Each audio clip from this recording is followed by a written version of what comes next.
Welcome to Death Store Podcast, a podcast that explores some of the most haunting cases from America's death row. I'm the host, Dominique Mix, and I hope you'll join me weekly as I explore cases of the innocent and guilty, the executed and the exonerated, all of whom have one thing in common. They all know what it's like to look through the bars of a cell on death row. From the crime to the case's conclusion, I explore evidence, corruption, characters, and, of course, the crime itself. You can find the show on the Acast app, Apple Podcasts, Stitcher, or the podcast app of your choice. I hope you'll join in, and in the meantime, don't forget to hold your loved ones tight. An Eye for an Eye podcast contains subject matters that many may find disturbing. Listener discretion is advised. Karen Sparks, age 18. Linda Ann Healy, age 21. Donna Gail Manson, age 19. Susan Elaine Rencourt, age 18. Roberta Kathleen Parks, age 22. Brenda Carol Ball, age 22. Georgianne Hawkins, age 18. Janice Ann Ott, age 23. Denise Marie Nasland, age 19. Nancy Wilcox, age 16. Melissa Ann Smith, age 17. Laura Ann Aim, age 17. Carol Duranch, age 18. Deborah Jean Kent, age 17. Karen Eileen Campbell, age 23. Julie Cunningham, age 26. Denise Lynn Oliverson, age 25. Lynette Dawn Culver, age 12. Susan Curtis, age 15. Margaret Elizabeth Bowman, age 21. Lisa Levy, age 20. Karen Chandler, age 21. Kathy Kleiner, age 21. Cheryl Thomas, age 21. Kimberly Diane Leach, age 12.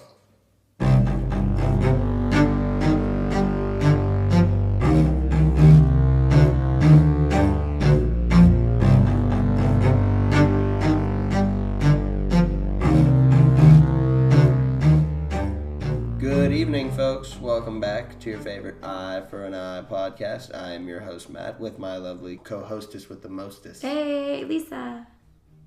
And, of course... Awkward as hell. pause. And, of course, our lovely guest, Kara. Hi, guys. She back, boy. She back. She couldn't wait to get her paws on another case. Back! Her paws. Does that make you feel uncomfortable? Yeah. But no, she's back. We're so excited. We've talked about this many times, but this whole podcast is opinion-based about whether or not you believe the punishment fits the crime. We said it once. We'll say it 7,000 more times. We want you on our show. Bring it up. We have a lot of collaborations in the works. Several great things in the works. Yeah, amazing things. So keep a listen out. We're doing good things. We're getting cray. But yeah, Kara's back for another case. This one, for sure, is a wild ride. But first, we'd like to thank our sponsors. Of course, we'd love to thank Studio, who has been with us since the beginning, and they are revolutionizing the way that headphones are seen as both functionality and fashionably. So please check them out and check out our website for a discount code. It's Eye for an Eye, EYE for an EYE. 15% off. Not too bad, guys. We'd love to thank our partner, Keto Chow. I don't know if, well, they know for sure. I'm on the ketogenic diet. It's been kicking my ass, but I've lost 10 pounds so far. But so you're that's kicking exciting. ass. Yeah. So it's a low carb, high fat, high protein diet, basically made to make your life a living hell. Just kidding. But it's basically made to change the way your body functions in the way that it utilizes energy and burns fat rather than carbs in your body. So I've been doing that, for like a month now-ish, on and off because I keep cheating. But I thought it would be great. So Keto Chow offers a wonderful shake. It's made to be a meal replacement, but I kind of see it more as like a dessert snack type of thing, because on the keto diet it is kind of hard to create a snack because of course we're watching carbs. So with the Keto Chow, what they do is they put all of the macros that you need to hit into a drink, and they're only 123 calories. They taste like milkshakes. They're amazing. That boy. So we partnered up with them, and they've been generous enough to give us a code I4iPod5 for $5 off any order off of their site. They ship so quickly. Literally, I ordered on a Friday, got it that Saturday. It was insane. And I didn't choose overnight shipping or anything. They only have one shipping option, but you do get it really quick. They sell sample packets and to try their flavors, and that's what I would recommend just to see what you like. So I've tried everything right now other than banana. They have really great flavors. So thank you so much to them for partnering up with us. We really, really appreciate it. So check them out. The link will be in the notes to shop with Keto Chow. Just check it out. I mean, if it's something you're interested in, or if you really just want a low-carb milkshake, you don't even need to be on the ketogenic diet to appreciate their product. So thank you so much to Keto Chow. We love ya. We would like to give a warning right now before we get into this case. This case does depict necrophilia, rape, sexual assault, brutal beatings, really all of the above and more. It's just horrible crimes. So if any of these things are especially a trigger for you, we would suggest maybe skipping this episode or skipping ahead to the eye for an eye portion of it. I will put these timestamps in the show notes so you can see when we're going to talk about the graphic details, and then when we're talking about sentencing, so you guys can jump around as you see fit. All right, so today's case, everybody, we are covering an infamous monster. We've covered a few infamous monsters. What the fuck did I just say? We've covered a few infamous monsters on this podcast, and this is yet another one, maybe one that probably everyone and their mother is familiar with. It's a household name. It's definitely someone who reigned terror pretty much everywhere he went. And he was also, I don't know if anyone knows who we're talking about yet, but he was also the inspiration partially for Buffalo Bill in Silence of the Lambs. Partially, yes. Because of And Ed Gein. Yeah. Exactly. But when we'll get into that one before, but the way that they like broke his arm or pretended to be whatever, we'll get into it. So if you guys haven't figured it out by now, we're talking about our arch nemesis. I was gonna say our good friend. Our good buddy. It's your boy Teddy. Yeah, it's your boy. It's me, your boy Ted. We're talking about Ted Bundy, ladies and gentlemen. Ted Bundy, the infamous serial killer who reigned terror everywhere he fucking went, and he PN did Dub. go. Yeah. This ain't your average teddy bear. That should be the name of the case. I mean, the fucking show. This ain't your average teddy bear. Will you text that to me or type it somewhere so I don't forget? As long as you promise to name the other one, Can't Find a Slender Man. Yeah, I will. Can't find a Slender Man. Here we are again. Okay, so hit us with some background, Matt. Who is Ted Bundy? So, Ted Bundy was born Theodore Robert Cowell. What a dumb name. Just kidding. I'm just kidding. If your name is Theodore, I love you because I like the name Theo, but Ted is kind of stupid. Just kidding. Ted, you're stupid. Anyways. Whole thing could have been prevented if he went by Theo. Just a thought. He probably would have been a lot cooler, honestly. Just saying. So, anyways, Ted Bundy's biological father was actually unknown, though many speculated that his father was a violent and abusive grandfather, actually, so his mother's father. But no hard So a little evidence. incest. Yeah, a little people incestuous assume. relationship. Which, I don't know much about incest, nor do I want to. However, Yeah. that could cause some psychological issues. It does cause psychological issues. It's been known to actually cause Violence? violence. But wouldn't it cause physical issues too? Yeah, it can, yeah. Don't they come Yeah. out looking like that scene Yeah, from... he doesn't. Deformities and, He's fine. impairments. Yeah, things he like looks- that. He's fine. He fine, boy. All right. But yeah, so that they do think his grandfather was actually his father. Yes, which could obviously be the trigger behind a lot of this. So, Oh, yeah. anyways, so for the first few years of Bundy's life, he lived in Philadelphia with his maternal grandparents, Samuel and Eleanor Cowell, to avoid Again, the stigma. possibly his dad. Potentially his dad, to avoid the stigma surrounding his birth out of wedlock. Like, that's the issue, not the incest. Right, Or yeah. the crazy abuse going on in the home. Everybody's like, well, at least they didn't have a kid out of wedlock. What? So, family, friends, and even young Ted Bundy himself were told that his grandparents were his parents and that his mother was So this his is all older fucking sister. wacky real quick. Yeah. So They're already people messing with the think... kid's head. Yeah. People think that biologically Ted's grandfather is his actual father. Then he was raised thinking that his grandfather was his actual father and his grandmother was his mother and his actual mother was his sister. So if you can follow that, bless your soul. Just wanted to. I don't even know how you could even start to follow that. I mean, at that point, it's like this kid's already a Jerry Springer. They fucked him up from minute one. Right. I mean, it's game over. So, well, yes, but in some interviews, actually, Bundy expressed a lifelong resentment toward his mother for never talking to him about his real father and for leaving him to discover his true lineage for himself. But he did actually speak fondly of his grandfather in some interviews, including a 1987 interview in which he said that other family members told attorneys that Samuel Cowell was a tyrannical bully and a bigot who hated blacks, Italians, Catholics, and Jews. We all out. We're out. Every single person at this table is gone. We're fucked, yeah, sorry. So Bundy's grandfather actually beat his wife and the family dog and swung neighborhood cats by Is that their funny to tails. you now? That's a thing. Like that's I can't believe that's a thing. that's what the I'm one sitting thing here I know like, about wow. Grandpa Bundy. Yeah. Grandpa Cowell. Yeah, Grandpa Cowell. At what point did they not think That's like weird that Bundy talked so highly of his grandfather, whereas every other fucking account of this man was he was the worst fucking person. yeah, he was like shit Bundy's on the the floor. only guy that actually could tolerate him, and wow. Wonder why. He was like For MAGA obvious interesting. reasons, Yeah, I guess he related to him.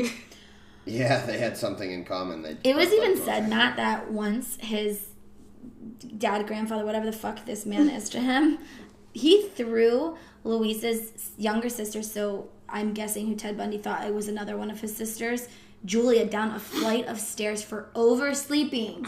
Can you imagine your alarm clock is being ripped out of bed and thrown down the stairs? No. That's fucking horrible. I mean, over that, like, no, people are just... So it's literally no surprise that Ted 1 turned out the way he did, but of course, with this upbringing, with all of this chaos in his house, he of course exhibited disturbing behavior even at a really early age. Right. There was one instance that I read about where Julia recalled awakening one day from a nap. So this is who would be Ted's aunt technically, but raised as his sister. She recalled awakening from a nap to find herself surrounded by knives from the Cowell kitchen, and her 3-year-old nephew, little Teddy, was standing by the bed smiling. I love 3. that. 3. I almost want to call bullshit on Julia because, like, if my nephew was, like, going back and forth to the kitchen with all these knives, putting them around me, like, when do you wake up? You would think Julia, so. Yeah, wake Julia, up. shut up. Yeah. Get out of here, Well, Julia. She just wants to what put were her you doing, 2 girl? cents in the case. Yeah, she just wanted to be part of it. What were you drinking off of, girl? Stop But it. what does that mean, surrounded by knives? Like, you wake up and I there's think a bunch of knives just They surrounding were, like, your in a body? circle. Ooh. And he was like, Can you imagine? Like, first of all, what's the purpose of that? I don't even want to know. Satanism. Just to be a fucking fuck.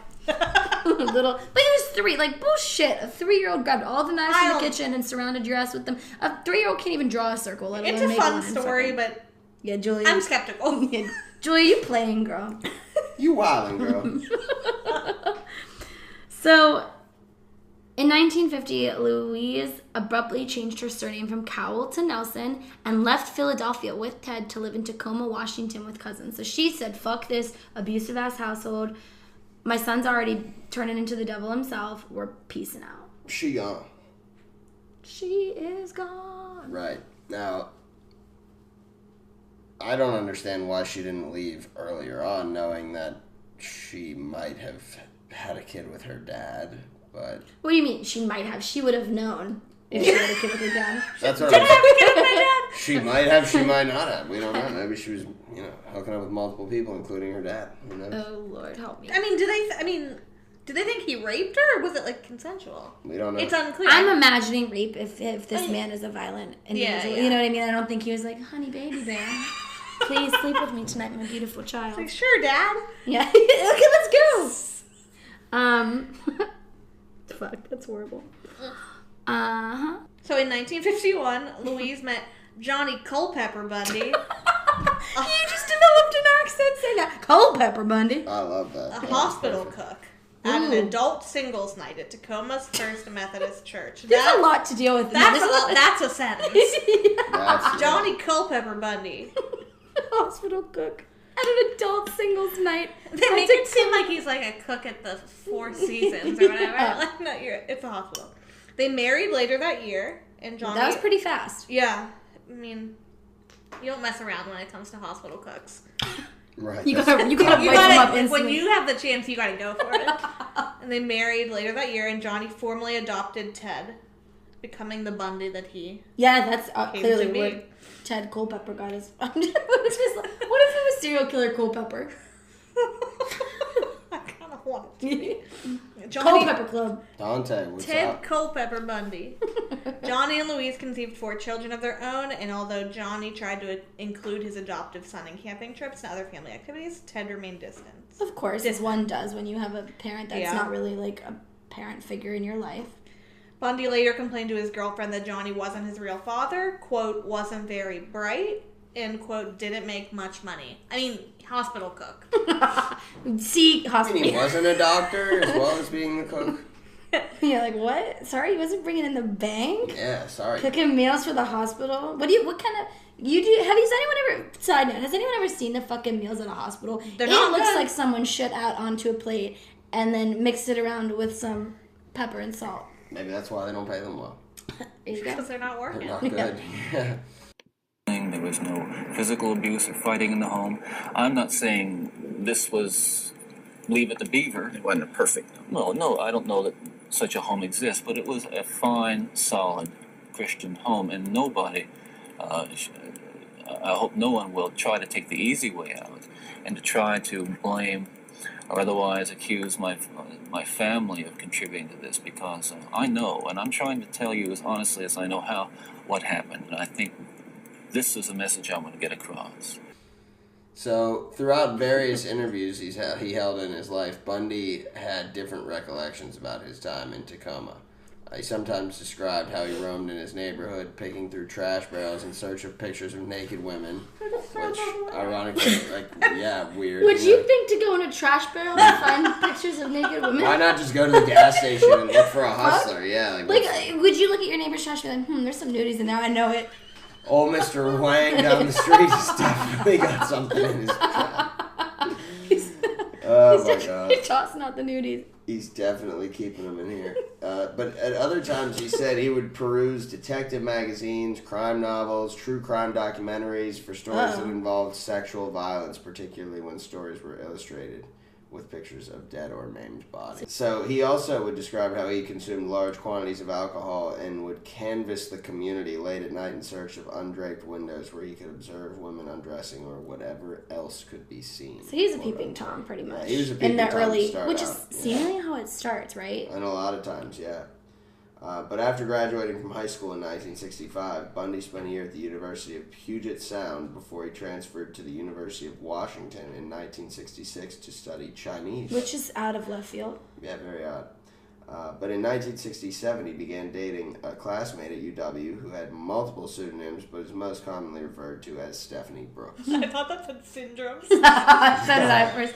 But no, that was obviously to protect her identity, because I'm sure people would go crazy wonder, about her. Want to interview her, want to talk to her, harass her maybe, because sometimes people misplace blame. Right. So, yeah, we'll call her Stephanie Brooks, but throughout articles, she's referred to as everything from fucking XYZ to Jane Doe to, Right. And their relationship didn't even last very long. He actually dropped out of college in 1968 and was working a series of minimum wage jobs, and that same year she ended their relationship and moved home to California because she cited that he was pretty immature and lacked ambition. Basically, it was just saying that he didn't really aspire to be much in life, despite having hated on his stepdad for being a hospital cook. I'm pretty sure she was quoted as saying he wasn't husband material. Yeah. Like, she just didn't see a future with him. He wasn't providing the way she wanted him to. In those days, it's very typical that We have to give her credit. She had pretty high priority standards. good sense of herself and of who she was dating. But it makes you think, would He's not he husband have material. become He's not who husband material. he was if she would have whipped his ass into shape? Or do you think that was like we'll talk about it later. No. You don't? No. I don't think so. I think she would have wound up Dead in a hole in somewhere. a hole. Yep, all messed up. So, a psychiatrist, Dorothy Lewis, would later pinpoint this crisis as probably the pivotal time in his development and what led to him eventually becoming who he was. So after this breakup, he moved all over the place. Colorado, Kansas, back to Philly, and he eventually enrolled for a semester at Temple University. So he's like college hopping. Basically, it seemed like. Hey, shout out Temple, my boy Kieran. We love the Owls. Hey, my cousin went there. Ooh, it's a great school. Yeah. We like Temple. In the fall of '69, he was back in Washington and met Elizabeth Clover. I think Clover. Lord better how than I pronounce it. Right. Good enough. Fuck you, right. A divorcee from Utah. So, by all accounts, their relationship was pretty choppy. Actually, only would last through his initial incarceration until 1976. So it was kind of on and off for a long time. Mm-hmm. But sort of hard to describe that because they said it was stormy and like kind of not a good. I'm sure it was one of those relationships like they broke up, got back together, broke up, got together. You know, like right. Back and forth, and like so it's hard to kind of give a linear time frame of their relationship because it wasn't. It's like Ross and Rachel. Yeah. Yes. Ted Bundy style.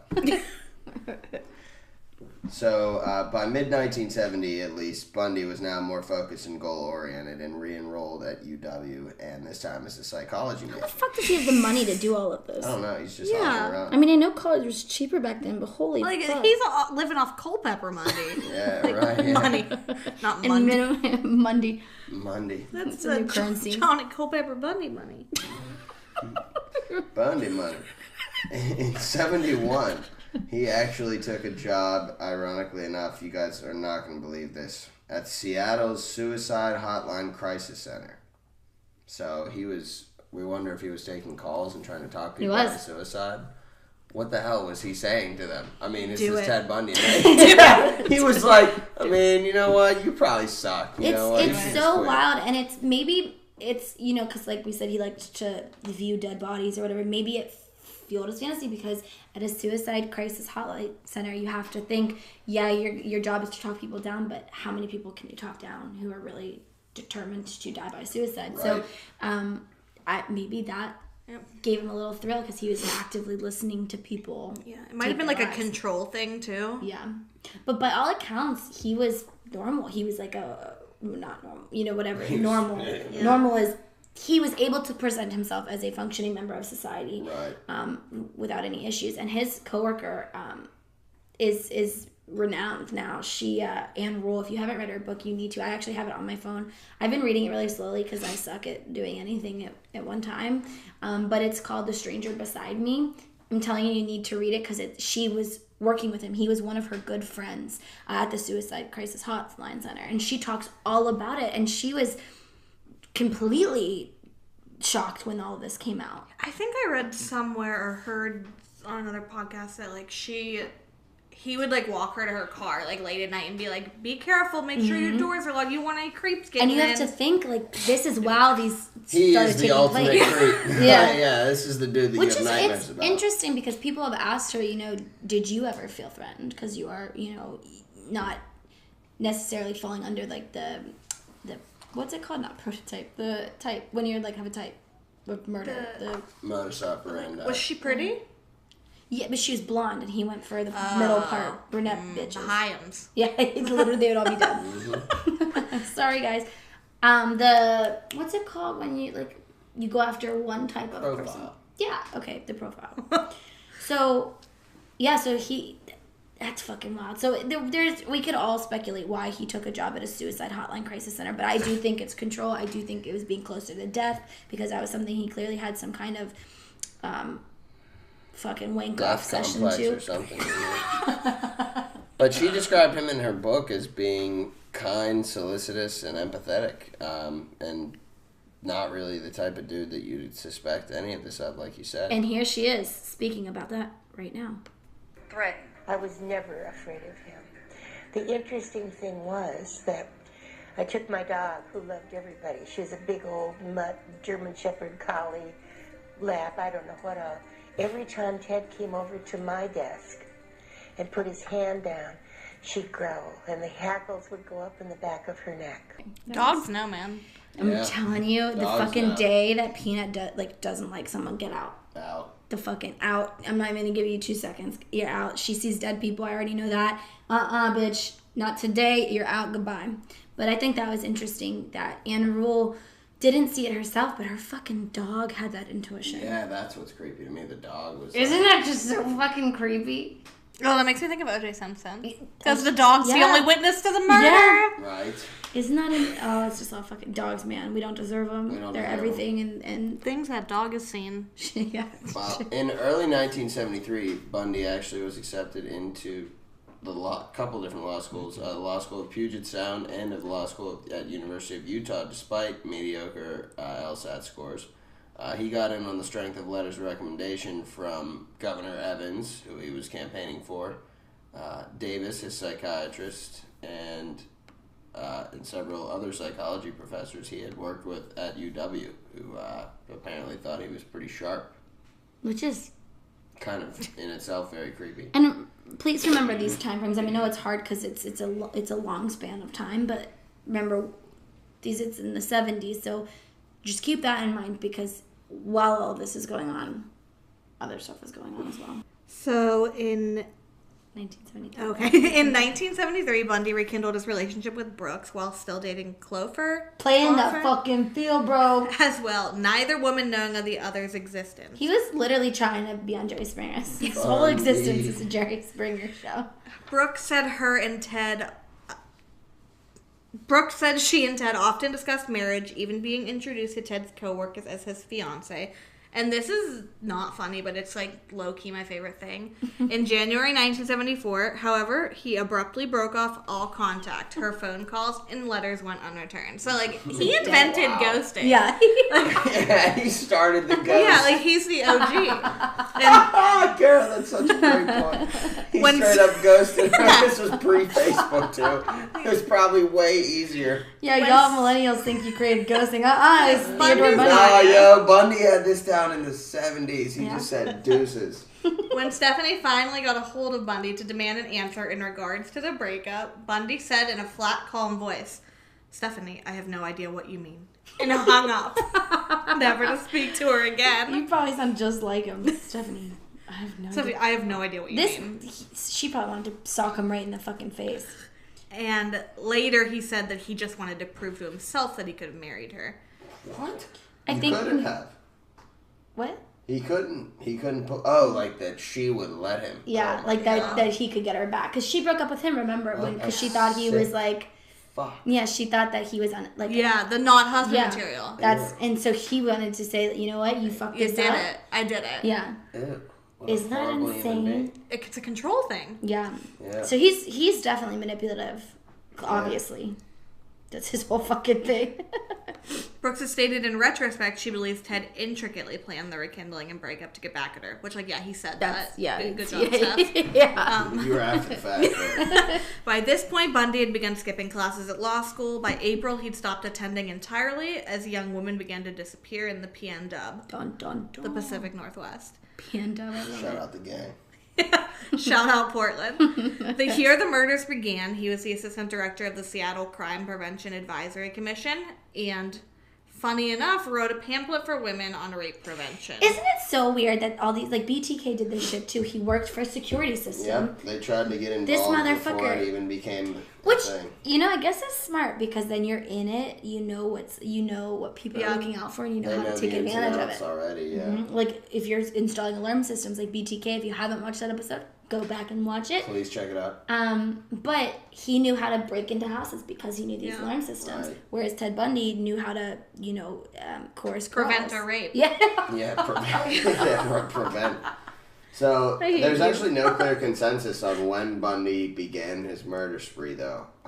As with everything else, all accounts seem to be varying, just because it's not really depending on who you're talking to, what information they collected, because this crossed state lines, it was and I'm sure it was years, so many people that he just doesn't fucking know. He has no idea. Think how many police departments probably tracked this guy, So, and literally, this is not limited to, but this is a litany of charges that Bundy was arrested for throughout his life. Breaking and entering, possession of a deadly weapon, burglary, attempted burglary, simple assault, attempted aggravated battery, grand theft auto, attempted kidnapping, and eventually murder and necrophilia. That was me vomiting. In case you didn't So, know. yeah, so obviously this guy was not unfamiliar with the justice system. He's been in and out of jail multiple times. And he's throughout his studying life. law. And he was studying law. But his killing How the spree... hell do you study law if you have all this shit under your belt? Right, you gotta wonder, right? What time was he finding to go to class between all the beans? So his killing spree, at least the timeline is lined out between 1969 and 1978, and that's according to Ted Bundy himself. It spanned from Seattle to South Florida, as far north as Chicago, Virginia. He allegedly killed women in Washington, Oregon, Idaho, Utah, Florida, Georgia, Illinois, potentially several others. So Bundy actually said that he attempted his first kidnapping in 1969 in Ocean City, New Jersey, but did not kill anyone until 1971. So he said that his killing spree started in 1969, and apparently that 1969 was the first. But that was a kidnapping, not a murder. So, but it's weird because he told his psychologist who was interviewing him, like we said, he's had varying accounts on every changed single his thing. story. So there you go, right there. That's to show you that he was changing his story, right? Because he told psychologist Art Norman that he killed 2 women in Atlantic City in 1969, which would be the same year that he said he tried to kidnap someone but never killed someone. Right. So he's back and forth. But, like, what the fuck does it matter when it's... I mean... You fucking kill people in a span of 10 years. Right, and he was basically active that whole time. There wasn't any cooling off period for Ted Bundy.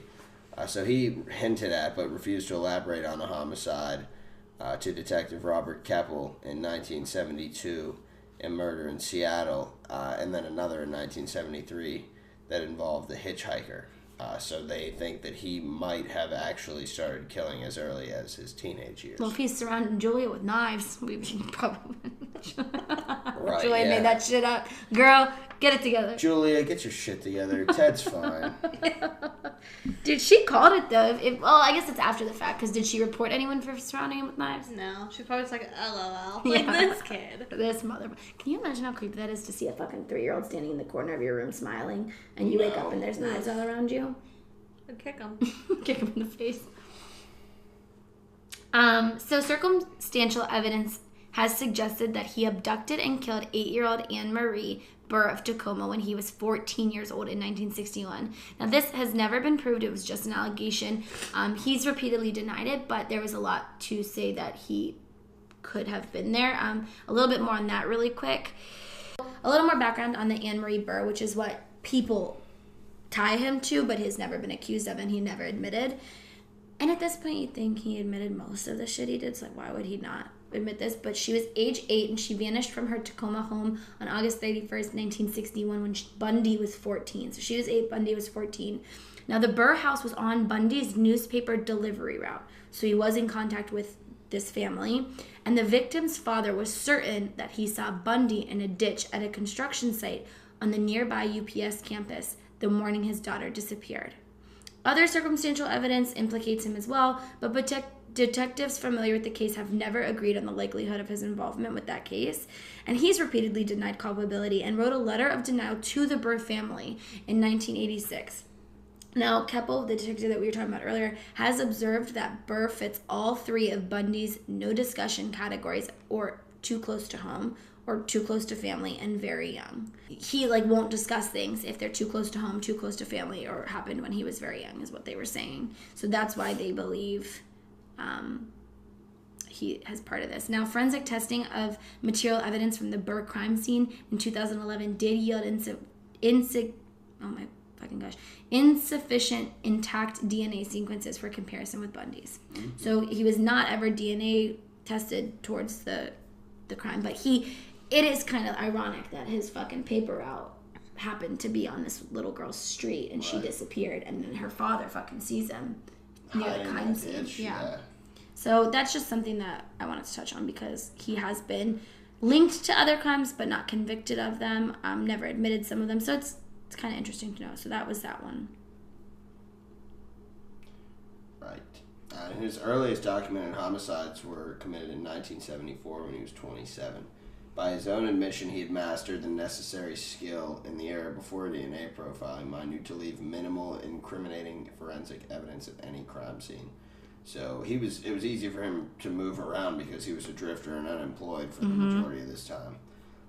And it was obviously that made for him to be harder to track. And if he could leave states, he wasn't staying anywhere. It's hard to catch the drifter in town. Which is wild. Like, yeah, it's so weird how, like, intricate. Like, I don't have the fucking thought to think, like, plan out my outfit for the next day, let alone, like, move around the world and slay people.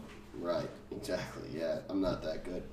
But anyway, so a little after midnight on January 4th, 1974, right around the time he ended his relationship with Stephanie Brooks, Ted Bundy entered the basement apartment of 18-year-old Karen Sparks, identified as several other names, who was a dancer at University of Washington. So after bludgeoning the sleeping woman senseless with a metal rod from her bed frame, he sexually assaulted her either with the same rod or a metal, speculum, causing extensive internal injuries, and she actually survived with permanent disabilities after remaining unconscious for 10 days. Can you fucking imagine that? No, I cannot. No. It's so scary. And this is like when his reign of terror really like picked up, obviously. Right. In the early morning hours of February 1st, Bundy broke into an apartment. He has like an MO. Like he likes fucking breaking into apartments and rooms. A UW undergraduate who broadcast morning radio weather reports for the skiers. He beat her unconscious, dressed her in blue jeans, a white blouse, and boots, and carried her away. So he like kidnapped this girl. Yes. Female college students continue to disappear at a rate about 1 per month. Like, was anybody concerned? Yeah, how is this happening with nobody noticing is my question. That's what's so that's like a wild. lot. And like I went to college for 4 years and nobody disappeared. Exactly. Yeah, we would have noticed. Exactly. Yeah. And on March 12th, Donna Gail Manson, a 19-year-old relation to Chucky? Yeah. No relation to Chucky. A 19-year-old student went to attend a jazz concert on campus, never made it. On April 17th, Susan Elaine Rancourt disappeared while on her way to a dorm room. So if you've ever seen Silence of the Lambs, which I brought up in the beginning of this, Bundy was partially who the character with Buffalo Bill is based on. Now, obviously... The part where he's kidnapping women and using the decoy of, like, I'm hurt, I don't, I need your help, I lost my dog type thing. So if you've ever seen Silence of the Lambs, the way Buffalo Bill kidnaps the girl who he screams, put the lotion on the skin. I forget what her name is in the movie, but... her name was Catherine Lansing. In the movie? Yes. Yeah, you're right. Right? Mm-hmm. Seen it a few times. So have I, but I can't remember names. You know me, I can't quote shit to save my life. But the way he kidnaps that girl in the movie is he pretends to have a broken arm or broken leg or something and is carrying like a couch into his car, asks her for help. She helps him. He pushes her into the car and chloroforms her or whatever the fuck and gets her into a hole. So that's kind of what Bundy's MO was. Now, he was seen around college campuses multiple times with an injury. Yep. And he faking, he broke his leg or had his arm in sling. Cast, yeah. Stuff like that. And he would try to get girls to help carry loads of books into his tan Volkswagen Beetle, which was a staple in his whole fucking... Isn't that at that museum? Oh, no, that's at a different museum, I think. No, it's not it. So it's kind of creepy, but this tells you, I mean, a lot of people think women are bitches when they don't agree to help. Like, this is why we don't help. Yeah, this is it. It's like women are known as bitches if we're not receptive to compliments, if we're not receptive to being whistled. You know what I mean? And it's not because we want to be a bitch; it's because we want to protect ourselves. And right. this is why, because we don't want to be fucking kidnapped for being nice. Damn you, Ted Bundy! You want to think that you can help like a dude in an arm sling who just needs to get books into his car. You can't. Don't ever fucking go near anyone, man with an arm sling. Anyone with a fucking just. If you're dating someone, they break their arm. Kick them out. Leave them. They're out. Arm slings are they're a big bundying no. you. Yeah, they're bundying you. They're bundying you. That's what ghosting If should you be didn't called, physically break that dude's arm, it's not real. It's not unless real. you witnessed the accident. Hit it with a hammer just to be sure. Now, on my brother's birthday... What are you and hammers? I don't know. I'm getting you some help, man. Maybe some nails or something. On my brother's birthday, which is May 6th, Roberta Kathleen Parks left her dormitory to have coffee with friends, also never arrived. So he was swiping people up, like fucking snatching them. He was snatching women. And he had the same MO. Every time it was reported, when people would see him, they saw a man in a cast struggling to do something, and a young woman by him helping him. Then Bundy was climbing in your windows, snatching your people up. Hide your kids. Trying to rape them. Oh, Lord. So authorities did grow concerned, obviously, because if people are disappearing at a rate 1 per month. That's a fucking problem.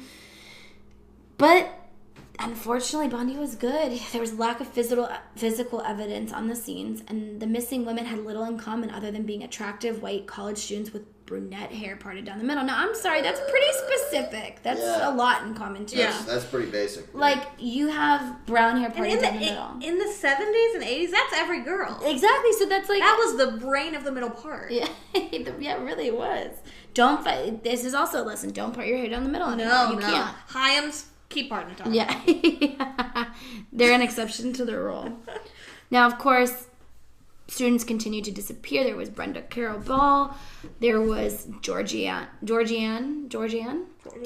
Hawkins vanished while walking down a brightly lit alleyway between her boyfriend's dormitory residence and her sorority house. Yikes. Now, homicide detectives swept the area and found no evidence or leads. Several witnesses, though, did come forward with Georgianne's case and said that they saw a man that night in the alleyway. They said he was on crutches with a leg cast and was struggling to carry a briefcase. So now, people did see him. If you were on crutches and you had to carry books somewhere, you would have a backpack if you were really on crutches. Yep. Not briefcase. Yeah, he fucked up. He was an immature. But clearly. That's so immature. He's an amateur. So one woman reported... Did you say... You thought I thought you said immature. I thought you said immature too. You meant amateur. Yeah. Really immature. I said immature. So immature. A real killer would have had a backpack. Like, duh, you Idiot. fucking stupid asshole. I'll show him. One woman reported the man had approached her to ask if she could help carry the case to a brown tan Volkswagen Beetle. Now let's talk about this fucking Volkswagen Beetle real quick. This would be his downfall, part of it. You would think with being able to bebop around the world and do it, fucking terrorize so many states, that he would know to fucking get rid of the same fucking car. Yeah. Why did he have the same fucking car? A very recognizable car. That's like me, committing crimes in my car. Yeah, you should see your car. It's bright orange. Oh, I love it. It's a Fiat. It's a bright orange Fiat. Yeah, exactly. It's like you would think he would ditch the fucking car because people are going to recognize this is the car that's tied to every single crime scene. You know what's funny? I keep seeing this same weird Volkswagen. I do kind of like the color. The tan is a nice color. So during that period, Bundy was working in Olympia at the Washington State Department of Emergency Services because, of course, he keeps inserting himself into these different... He was, I'm telling you, finding ways to get into all of these places to make himself more... credible. And difficult to catch is what I keep thinking, you know? And he was supposed to be pretty charming. Right. And everybody says he's like so and good cute. looking. Yeah. But it's not that he was good looking. It's just that like when you compare him to Jeffrey Dahmer, John Wayne Gacy, he's just like Albert fine. Fish. Yeah. Yeah, I am not really attracted to it, but I could see where he could be it, especially with charm, and you said he was very charismatic because as we'll find out later, sociopaths are that's what they're good at. That's what they're good at. They put on the charm. Yeah, personally, I'm not attracted to him either. That's a lot of reasons. But while he was working in Olympia at the Washington State Department of Emergency Services, which is a government agency involved in the search for missing women. So he, like Matt said, is literally in it while he's committing the crimes. Which we see often in crimes. That is something that they want to insert themselves in the crime. Even Mary Bell, at the young age of 10, was inserting herself into the investigation, into the crime, harassing the families. They get off on that. Mm-hmm. That's something that they get off on. Zodiac. Yeah. Even though. Which is. Who was Zodiac? Who was he? We have to talk about that. Huh? Which is crazy. Those cases are so fascinating to me because it's like, holy shit, they were taunting the police and we couldn't fucking figure out who it was. Nowadays, obviously, that would be way, way hard to do. If someone pulls that shit off in this day and age. Well, this day and age, you send a letter to the Trib, say, post my cipher on the front. They're like, no. They're like, go fuck yourself. No. Delete. So, like I said, this did remind me of the BTK case. He keeps inserting himself into different areas where he could potentially learn more about how they're trying to catch him. Is pretty much what he was doing. Now, that's when Bundy met and dated Carol Ann Boone, a twice-divorced mother of 2 who 6 years later would play a very important role in the final phase of his life. So that's a name we want to remember, Carol Ann Boone. Boone, what are with these fucking names? Kill Pepper Bundy. Culpepper, even though I don't know if that was ever part of his name, but it should have been. He should have just taken Culpepper. Yeah. Culpepper. That's a missed opportunity. I'm Theodore Culpepper. I'm here to take your order. He has to be a waiter. Yeah, he has. It runs in the family, like food services. Yeah. So, further similarities. Oh, okay. So, pressure grew on the detectives working the case to solve. Well, pressure grew on detectives working to solve the case because obviously people were starting to freak the fuck out. People are disappearing at a fucking alarming rate. Like you said, you went to 4 years of college and not one fucking person disappeared. Every month. That's insane. And there's probably sometimes 2 a month that they didn't realize. So obviously it's putting pressure. Why the fuck is the law enforcement not able to figure out who this fucking guy is, what is going on? Even in his MO, they have nothing to go off of. Further similarities between the victims were noted. So these similarities included that the disappearances all took place at night, usually near ongoing construction work, which is kind of strange. Yeah. Within a week of midterm or final exams, also very strange. Yeah. All of the victims were wearing slacks or blue jeans. So just like pants. Yeah. So there were no leggings. They weren't naked. And at most crime scenes, there were sightings of a man wearing a cast or a sling and driving a brown or tan Volkswagen Beetle. Why couldn't they just like look up at everybody who's registered to a tan or brown Volkswagen Beetle? I guess they probably didn't have those kinds of, I don't know, did they have that kind of technology back in the fucking 70s? Where they could run plates? I thought they had You could run VIN numbers, yeah. VIN numbers have always been on. So the PNW murders culminated on Sunday, July 14th, with the broad daylight abductions of 2 women from a crowded beach. Now, 5 female witnesses described an attractive young man wearing a white tennis outfit. Where the fuck did he get these clothes? With his left arm in a sling, speaking with a light accent, perhaps Canadian or British, introducing himself as Ted. And Good one. Yeah. I use your real fucking name, you big dumb dick. And he asked their help in unloading a sailboat from his tan or bronze-covered Volkswagen Beetle. Now, let's fucking note that he is an idiot because... Seems right. Yeah, these fucking girls would walk up to his car, not see a boat, and run the fucking other direction because that is what happened. 4 refused and 1 accompanied him as far as his car. Saw that there was no sailboat because why the fuck would you say this giant boat, you need help unloading it from your car, and it's not fucking in sight. Duh. That was so stupid. Fucking idiot. But I guess people did actually fall for it because 3 additional witnesses saw him approach Janice Ann Ott. She was 23. She was a probation caseworker at the King County Juvenile Court with the sailboat story and watched her leave the beach in his company. Mm-hmm. About 4 hours later, Denise Marie Nosland, a 19-year-old woman who was studying to become a computer programmer, left a picnic to go to the restroom and never returned. Bundy told Stephen Michaud that Ott was still alive when he returned with Nosland and that one was forced to watch as the other was murdered. But he later denied it in an interview with Lewis on the eve of his execution. So this is his back and forth shit. More I don't of think him we'll changing ever... his story, yeah. I believe it. I think that's true. Yeah. I don't know why he'd out of nowhere deny it, especially the night before his execution. You'd think that's when you kind of get it all out. But as we'll see in his execution, his last interview, which was the day before his execution, he kind of backtracked. He went backwards, kind of. Instead of, like, admitting everything, he kind of was like, this is why, this is blah. Yeah, this isn't really true. I didn't really do that. I made that up as a story. Yeah, this was all because I had a porn addiction. Like, shut the fuck up. Yeah, you're right. So this daylight encounter was exactly what the King County police needed to finally identify the suspect in his vehicle because people were fucking awake and looking at this happen. He picked a crowded beach, which was stupid. I'm not sure if he was trying to get caught or trying to lead them onto him because maybe he was. Some serial killers, like the Zodiac we were talking about, want to be known. People. BTK wrote the newspaper and said, I want to be called BTK. Right. And I feel like there's this theme with Bundy of him just like trying to prove to himself that he can do things. So maybe the daylight thing was part of that. Like, well, I could do it. Yeah, like I bet you I can make that. like, okay, they're catching on that I'm striking at night. Watch me fucking kidnap people in the daylight. Watch me. Right. So a composite sketch was printed in a regional newspaper and broadcast on local television stations. This is what blows my mind. Elizabeth Cloffer, Ann Rule, a DES employee, and a University of Washington psychology professor all recognized the profile, the sketch, and the car and reported Bundy as a possible suspect. That's crazy. Because did you guys see that one thing I posted on our Instagram of the sketch where it's literally like a circle and like 2 dots for eyes Yes. and a mouth, and they found him. Like, you never see that. You these never, work out. yeah. They always look well the fuck off. So you're right. That is.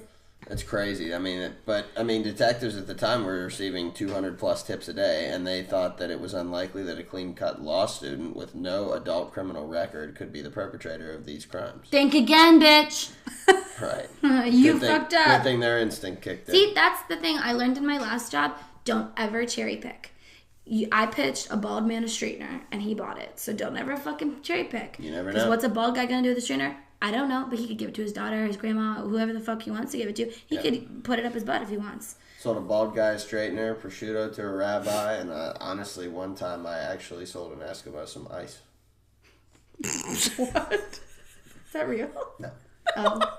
I'll be serious. I really... And I see... This is... No, I'm not going to even say that. I was going to say I have sold fudge to diabetics. However... That's terrible. That's just bad. Did you also sell crack to a pregnant woman that day? Terrible, terrible person. Oh my God. Wow. Well, at that point, detectives were receiving 200 plus tips, so they obviously don't really think that Ted Bundy is the type of guy who's, A lot of those went nowhere, so it's like, Yeah. how do you juggle 200 tips I mean, a day? some of the tips they're receiving are probably like real people that they're like, we kind of thought it might be a guy like that who's like a shady character, or he's kind of, has a history of violence, like not some kid they've never heard of. And you got to think they're getting that many people calling in, even though it does kind of shake me funny that 4 people, all Shakes credible you funny? people. Yeah, all 4 people that actually knew this guy were like, he could be the killer. And they're like, but it's probably not him, though. I mean, that happens all the time. It where, does, valuable tips just get passed over. So, let's talk to our police officer listeners if we have any sheriffs out there. Please. Listen to the tips coming from the inside. You might never know what you find. But in 1974, August of 1974, Ted Bundy moved to Salt Lake City to attend the University of Utah. Yeah, he was still moving around. College hopping. Yep. September 2nd of that same year, he raped and strangled a still unidentified hitchhiker in Idaho and then disposed of her remains immediately in a nearby river, or he might have actually returned the next day to photograph and dismember the corpse and then dump her in the river.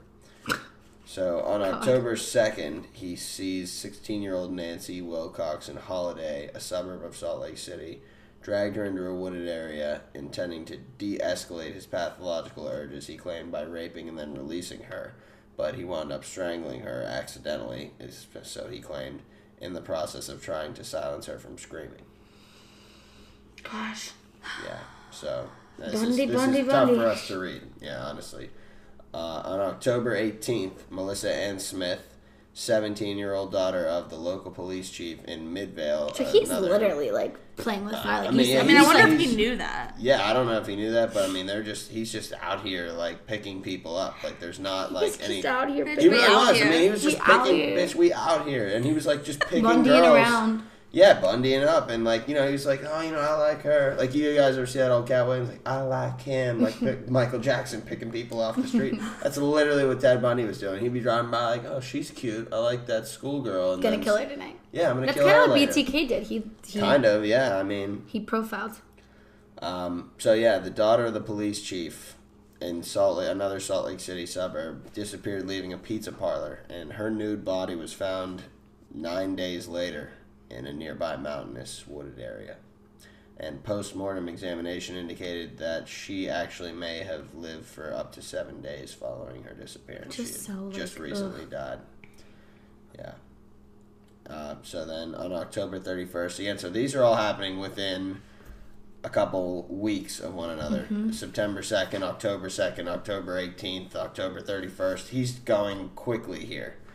And killing people rapidly. At a crazy rate. Right. So on October 31st, Laura Ann Amy was 17 years old, and she disappeared about 25 miles south of Salt Lake City in Lehigh just after leaving a cafe around midnight. So he really likes to swipe people when they're like going to and from something. Like he's taking people before they're supposed to be somewhere, not just someone like going on a casual stroll. Which is interesting because if I'm supposed to like meet you somewhere and I don't show up, you're gonna be like, where are you? That's such a good point. It's like he's taking people who are going to be known to be missing. You know what I mean? He's not, like I said, he's not just taking Joe Schmo who's walking their dog at night. Yeah. He's taking people who, which is weird because it's like, did he know that? Right. Clearly he did, because that's his MO. That's like this is a lot of the people that he attacked and killed were people going to and from a place. So did he stalk his victims? Did he, like Matt said, did he case them out beforehand a little bit? Who he was going to pick, or was it like a very spur of the moment? It was just like, oh, she has brown hair, party down the center, kind of looks like my ex and my mom. I'm going to chop her face off. Well, both of those women actually, both Laura and Melissa, were found raped, beaten, sodomized, and were strangled with nylon stockings. So they knew that it was the same killer, but did not know who it was. So several years later, in an interview, Ted Bundy... I say we're getting into this shit. She goes, he has the shampooing. That's the worst part to me. That's the weirdest thing, yeah. An application of makeup, bitch. Are you a makeup artist? Like, what are you doing in your spare time, bitch? Why do you not? What makeup did he have? Did he bring a makeup kit? Is it just like berries from the woods? All right, sorry. No, you're good. So, years later, Bundy described in his interviews of post-mortem rituals that he would carry out with their corpses, including shampooing their hair and applying makeup. Which is so fucking... Where does that come from? What kind of shampoo? Yeah, that's the only question. Yeah, and he spent time with them. Is he buying it special? Is he using... Is it dry shampoo? Because, like, where are they? At a river? Like, what does he do? Drag them home? I don't know if dry shampoo existed back then.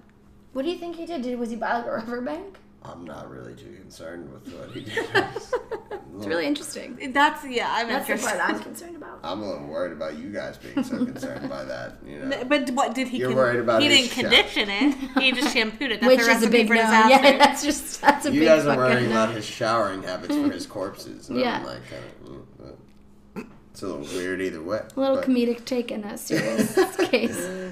So on the afternoon of November 8th. Ted Bundy approached an 18-year-old telephone operator, Carol DeRanch, at a Fashion Place mall in Murray, Utah. He identified himself as Officer Roseland of the Murray Police Department and told Carol that someone had attempted to break into her car and asked her to accompany him to the station to file a complaint. Yeah. Nope. Heads up, if a random guy just comes up to you and says, someone broke into your car. You need to go see your car. You need to say, how do you know it's my car? Oh, fuck, I didn't even think about that part. Yeah, like, she's like, oh, okay. No, right. Like, there are follow-up questions. It's not your car. Right. Keep that. We're going to learn from mistakes here. Not victim blaming, but we definitely want to point this out for all the hoes that are being approached. I think it was also just, like, a simpler time. But, like, people trusted people more back then. But it's one thing that I was just thinking about is... I forgot. Fuck, it was really good. Fuck. Oh, my biggest fear is, not my biggest fear, but a big fear of mine is being pulled over by a cop who's not really a cop. Yeah. Because we're so conditioned to trust law enforcement officers that we do what they say. Like, there's been those shows where they, like, test what a person would do in a situation if the person in charge, like their bosses even, there was studies. And that's scary because, of course, like, you would probably be like, I need to see your badge. Like, what? Well, by that point, they could have shot you already. Yeah. You're allowed to. My mom told me this when I was like 16. If you like are skeptical, or if it's like pitch black and you're scared or whatever, you can like put your four-ways on and drive to a police station. Oh shit! I didn't know that. So you're like, I acknowledge that I see you, but I'm scared. Yeah, but I don't want to pull over in a dark, desolate road. That's like, who was that? Especially undercover. That Zodiac that he would follow a girl. Beep, like being until she pulled over and it's like, what? And he's like, oh, your tire's loose. I just want to fix it for you. Ew. Loosens the tire. And then she goes. Obviously, her car breaks and he circles back around and he's like, oh my gosh, that was really bad. Get in my car. And he actually let her go because she had a baby. And he's like, I didn't know you had a baby. But you need to be on the Zodiac episode. I love Zodiac. That's fucking crazy. But yeah, that's ew. It's just like the fucking thought that goes into this shit. Like, get out of here. Well, listen to what happened to Carol. I mean, she really she kind of got lucky here. She pointed out to him that we're driving on a road that does not go to the police station. And he immediately pulled to the shoulder of the road and tried to put her in handcuffs. So she struggled because obviously that's not right. I mean, yeah, you can't just arrest me for not being in the right, for giving you right directions. Yeah. He inadvertently ended up fastening both handcuffs to her same wrist. Swear. And she was able to open the door somehow and get away from him. So, Can you imagine how lucky she probably feels? yeah, honestly, she probably looks back and is like, wow, That's some PTSD. Bless up. Yep. I swear. Thank the gods. Bless up. So later that same evening, actually, after unsuccessfully attempting to kidnap someone else, Deborah Jean Kent, a 17-year-old student at Viewmont High School in Bountiful, 19 miles north of Murray, disappeared after leaving a theater production at her school to pick up her brother. Again, she was on her way to do something. Right. Stop doing stuff, people. Just stay at home. The school's drama teacher and a student told the police that a stranger had asked each of them to come out to the parking lot to identify a car. So that's This motherfucker was not shy. Like he's out there asking. Like those are witnesses, you fucking turd bag. Like what are you doing? Right. Although I guess he didn't. He was trying to kidnap them, so I don't think he thought of them as witnesses. But like, what would make you like if you failed? Right, you're trying to commit a crime. You go and you fail. Why would you go back to the same thing and do it again? You know what I mean? Prove to himself he could. You hear it? It's more Right, the hungry caterpillar. Something just with kept eating. ego, yeah. I mean, I would think so. He's got a big ego. Yep. Sound like Beyonce, right? Yeah. I didn't want to say it out loud, but yeah. I mean. So, anyways, in November of that year, Elizabeth Cleffer called King County Police again after she read that more young women had disappeared in towns surrounding Salt Lake City. But by then, Ted Bundy had actually already kind of risen a little bit on the suspicion level because Lakes Sammamish witness actually was considered the most reliable by detectives.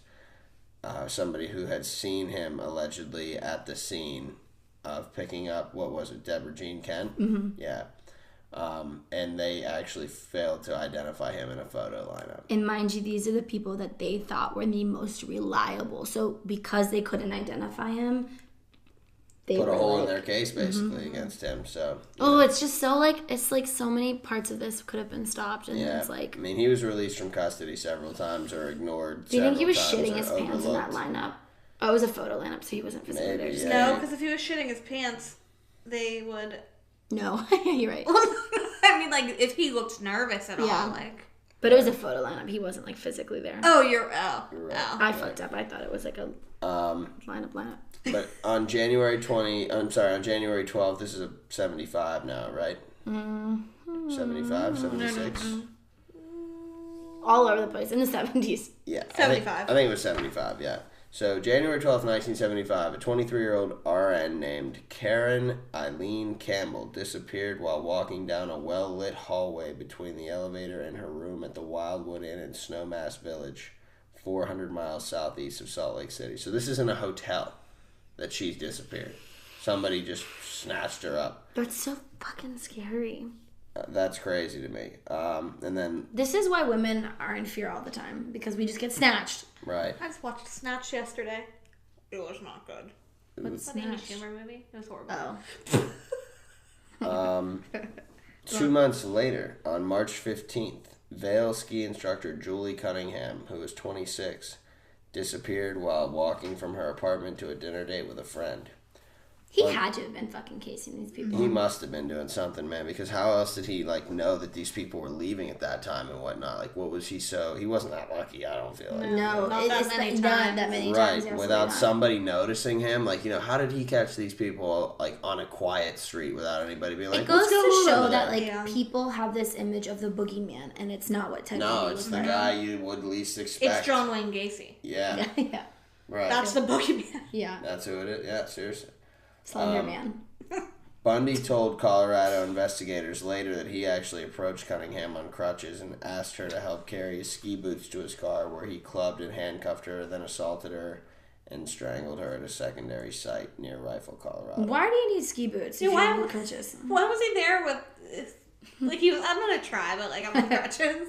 There's a lot of things that are, I mean, there's a lot of holes in some of these stories that are like, I would have We don't want to been blame the so victim, skeptical, but then at the same time, you're like, wow, how do you not? And, like, it's part of the, like, the It's way also we're like, raised, you know? We're Yeah, raised to some be people are helpful. just nice, like, oh yeah, I'll help you. Don't Like, think if- twice if someone asks for help, A lot of times, I'll just blindly help people and not think. I mean, obviously, I would hope I would have some kind of sense, but, like, you never know. Well, like, I told an ex-girlfriend of mine one time, and we got into a pretty serious argument. She was telling me how, like, she helped this really drunk girl on frat row, and they, I was like, you don't know this person. Like, as much as you want to feel bad for that person, and you want to be the, the guiding light, the hero, and help people out, you don't know that she's not faking it, and is going to lead you down some... She's like, oh, she kept running away, running behind these... I'm like, listen... I would have been helpful to the point of getting her in a cab. Yeah, like there are ways to help people without putting yourself in danger. Right, and I was like, and she kept saying, I was following her, I'm chasing after her. I'm like, listen,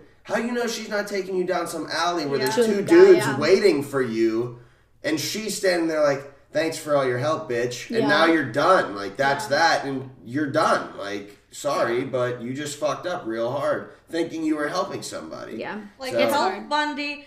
Throw the boots in his car from like a foot away and be goodbye and run. You helped. Don't help anyone in the dark. Is also He had crutches, but was wearing ski boots. Yeah. Come on. I mean, I would have, and I said to her at the time, I was like, I would have immediately been like, you're so drunk and all this, and like I feel bad, but like, where are your friends? Yeah. Who are you supposed to be with? Right. And why did they ditch you? Or call the police. Right. I mean, at the end of the day, then you could wind up getting somebody else in trouble, but at the end of the day, that's better than getting yourself killed. Exactly. And you'd hate to do that. You'd hate to be the person responsible for like a totally innocent person getting But you're not responsible questioned. for someone drinking too fucking much to the point they can't stand up. My mom works in Greensburg. Your mom drank too much where she couldn't stand up. Yeah, the police. at work in Greensburg. And she was just like driving to work, and this woman was like running down the street and was like trying to get her attention. And so my mom like first of all, your fucking shadow just like moved in the window and I thought someone was going to shit my pants. And she like rolled down her window and the lady was like, my boyfriend's chasing me. Can I get in your car? And my mom was like, no, I'll call the police for you. And she's like, no. And I was like, she's like, okay, well then I'm sorry, I can't help you. Ew, that creeps me the fuck out. Yeah, that's a red flag. I'll tell you guys a creepy one. My dad was driving doing? He was driving from Jersey. This is real life pasta. Back to real nudes. Yeah, this is the real shit. The real noodle section. He was driving from from Pittsburgh to New Jersey, and was on like, I guess the park or turnpike turnpike heading east, and sees a hitchhiker. And you're not supposed to pick up hitchhikers. My dad's the type of guy that would just feel bad for the guy to pick him up, so he picks him up. And he immediately knew this guy was a little off. And he said, where are you headed? And he said, I'm headed to, forget the name of it. Oh, Bethlehem. And my dad was like, oh, okay, I'm going as far as Altoona today. Like, I'll take you to Altoona, and then, I'll drop you there. And the guy said, no, take me to Bethlehem. No, you take what you can get, was bitch. He in the car at this He was point? in the car. Ah! My dad said the guy would I'd be like, bitch, I'll take you wherever. Well, my dad said the guy would not sit still, and he kept kind of rocking back and forth, and he was kind of shaking his head at him the whole time, take me to Bethlehem. And my dad was like, okay, listen, I'll take you to Altoona, and then you're getting out of the car. Ordering. That's that. And we're not having any more discussion about it. And the guy said, you'll take me where I want to go. I need to go to Bethlehem. So my dad pulled the car over and said, get the fuck out of my car right now. And without another word, the guy got off and turned around and started walking back the other direction. Oh, shit. Ew. Not to totally derail, but there's a classic creepypasta. I love this. And it's called, I think it's just called The Old Lady. And this woman is grocery shopping, and this old lady comes, she's like, oh, I love something, can you give me a ride? And the lady's like, yeah. And then the lady gets in her car, and she feels weird about it, and so she goes back in. She's like, oh, I left my wallet in there. And the lady's like, I'll wait here. And she goes in to get a worker, security guard or something, to walk her back out to her car. And when she comes back, there's just an old lady wig and a dress sitting on the passenger seat. Oh, fuck that. That's a Bundy move. That's except he's killing you. Except he didn't leave anything. He just left with you. Yeah. Okay, so sorry, we gotta get back into these. So we're reading, if you guys haven't noticed yet, we're reading off some of the stories of his victims, just to give you guys a little perspective on what his MO was and how he did it. And there are a lot of these. So we're going to kind of go. We're going to condense it a little bit. But we want to give all of his victims respect, and that's why we started the show reading their names. We want to give them that moment. This is about them. These are real people who lost their lives, real people that are a victim. Even the people that have survived are still his victims. And so that's really important. We want to make sure that they're not in vain. Right, of course. And we obviously, like we said, we pay our respect to all of the victims. Mm-hmm. But we do want to get to where Bundy actually became involved in the criminal justice system, embroiled in it. Yeah. So on August 16th, 1975, Ted Bundy was arrested by a Utah Highway Patrol officer. And the officer observed Bundy cruising through a residential area in pre-dawn hours, and then he fled the area at high speed after seeing the patrol car. So obviously he was acting suspiciously in this residential neighborhood. The officer searched the car and noticed that the Volkswagen's front passenger seat had been removed and placed on the rear seats. He also found a ski mask, a second mask fashioned from pantyhose, a crowbar, handcuffs, trash bags, a coil of rope, an ice pick, and some other items initially assumed to be burglary tools. Bundy explained that the ski mask was for skiing.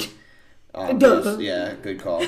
He had found the handcuffs in a dumpster, and that the rest were just common household items. That's like an Always Sunny move. Like, found these in a dumpster. Cuffs, like, can't let them go. It's treasure. All right, Charlie. Yeah, all right, Bundy. It's a treasure. Seriously, I mean, you got to wonder, like, what the hell was he thinking? But then they actually considered that to be enough evidence to search his residence, but did not find sufficient evidence to detain him based on that, so he was released on his own recognizance. Again, this guy slipped through the cracks. Later, Bundy actually did kind of, I guess, divulge this little bit of information that they missed a collection of Polaroid pictures of his victims, which he destroyed after he was released. So they literally searched his apartment and did not find the pictures that were in his apartment of his victims. He would have been caught then and there.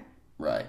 And that would have been the end of that. I mean, this was 5 years or 4 years before the end of his killing spree. And you know what's crazy, or what's like really interesting and creepy as hell about all of that? When he was asked later why he took Polaroids of his victims, because we see that serial killers and like take like mementos from their crimes to remember them by. And what he said was chilling. He said, when you work hard to do something right, you don't want to forget it.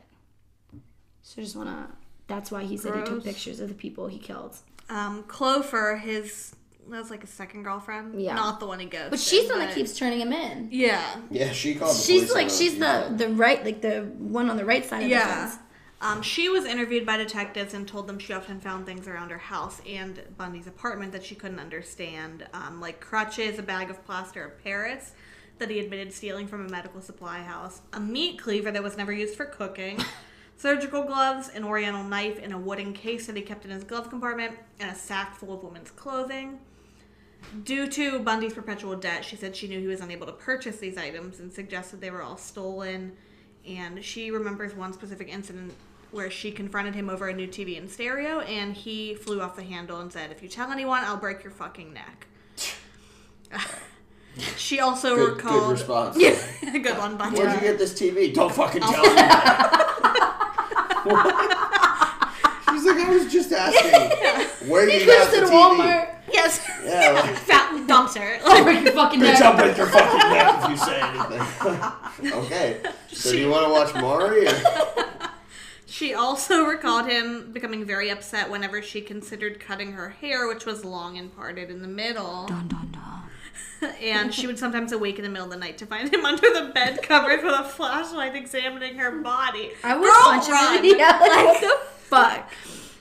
Yeah, that's pretty fucking weird, I'm not gonna lie. Can you fucking imagine if you woke up and your girlfriend was under the bed with a fucking flashlight? Checking it out. Checking it out. If a boy was in my bed, I would probably kick him in the fucking teeth and get the fuck out. Are you impressed? Or? You're such a fucking shit. Don't know what to say to this, but... So Bundy finally gets rid of his bug. his tan About fucking time. Volkswagen Beetle, sells it to a teen, and Utah police impounded it. Do you think he did that because he knew that they knew what his car was? Yeah. Or do you think he was just like, it's I time feel to like get he the had old Beetle to. out of the hands? Yeah, I mean, he starts getting sloppy around here. Yeah, this was the moments where he started to lose his grip a little bit, you could tell. And so hair strands from a lot of those missing women were found in that car, and an FBI lab specialist named Robert Neal concluded that the presence of hair strands in one car matching 3 different victims who had never met one another would be a coincidence, coincidence of mind-boggling rarity. On October 2nd... Good detective work. Yeah, good job, sir. On October 2nd, detectives put Bundy into a lineup. Duranch immediately identified him as Officer Roseland. Ugh. In the same lineup, at least that time he had the thought to change his name. Yeah. Like, I'm Officer Ted Bundy. Yeah. Yeah. Really, at this fucking point. In the same lineup, witnesses from Bountiful picked him as the stranger who lurked about the high school auditorium. There was more than enough evidence to charge him with aggravated kidnapping and attempted criminal assault in the Duranch case. He was freed on $15,000 bail by his parents. What? First of all, why do your parents... What? I guess Is that Johnny probably- Culpepper? He saved up the hospital cook money? Yeah, right. That's all he Where'd the had. money come Like, from? that's all he had. Johnny Culpepper came. Finally pulled through. Yeah, he finally helped him out. After all that bitching he did about him making no money. Johnny Culpepper rolled in like, Teddy, I've got you. He's like, what? With what? The only tear Ted Bundy ever cried is when Johnny Culpepper Bundy bailed him out of jail. I bet you he was still Ladle made indignant. it go. Like they're walking out of jail, he's making fun of him. Like, what'd you have to do, Johnny? Sell the fucking house? Like, loser. Should have never married my mom. Yeah. My mom's sister. I'll punch Robert in the face if he tries to say anything. Oh, that's terrible. We should stop making fun of his plight. We gotta keep it light, because this is just such a dark It is, case. yeah, this is really hard to read. So, sorry for offending anyone. I hope we're not. I hope you guys are having some kind of fun with us. Yeah, But please laugh with it's us. just such a dark case that there's literally nothing we can do other than laugh and try to make it a little bit lighter. Like Culpepper. Culpepper. What's it Dante, called? Sergeant Culpepper Johnny. and the Lonely Hearts Band. Or what is it called? Sergeant Pepper. Sergeant Pepper and the Lonely Hearts. Just Now it's Pepper. Culpepper. Now it's Sergeant Culpepper. But what's the rest Sergeant Dante Culpepper. And the Lonely what? And the Lonely Hearts Band. By Ted Bundy. So, Seattle police had insufficient evidence to charge him in the Pacific Northwest murders at that time, but they kept him under close surveillance. Wouldn't that be so fucking frustrating if you knew that this If guy's they who knew you... it was him, yeah. Like, you're Like, feeling but you like just this don't is have the the guy, evidence. but we don't have the evidence. Seattle yeah. police don't have a good track record. Yeah, that's Or true. Kurt Zodiac, yeah, Kurt Cobain, yeah. where Which the is hell were all another the case we need to talk about. Yeah. Big old Kurt. I mean... We'll do that Kurt. one. Moderate size. Yeah. As Bundy spent most of his time out of jail with Cleffer, she would state, when Ted and I stepped out on the porch to go somewhere, so many unmarked police cars started up that it sounded like the beginning of the Indy 500. So they 100% knew that they were being watched. She keeps reporting him, Yeah. and then she's And then spending she's time like- with him. Yeah, she's like, he's a this really is nice guy, though. battered Like, woman syndrome at its fucking finest. sure, yeah. you gotta Unless she wonder. was like trying to like catch him herself, play detective. But I think this was more battered woman. Like she was just beaten to the point. She wasn't even beaten, not that it was reported, but she was just so, I don't know, brainwashed by love. Right. And it actually came to the point that these law enforcement officials, there were 3 who were mainly involved in the investigation of all these murders. Jerry Thompson from Utah, Robert Keppel from Washington, and Michael Fisher from Colorado met and exchanged information with 30 detectives and prosecutors from 5 states. They met in Aspen, Colorado, in what is now known as the Aspen Summit. And they decided there that Ted Bundy was the murderer they sought and agreed that more hard evidence would be needed before they could charge him with anything.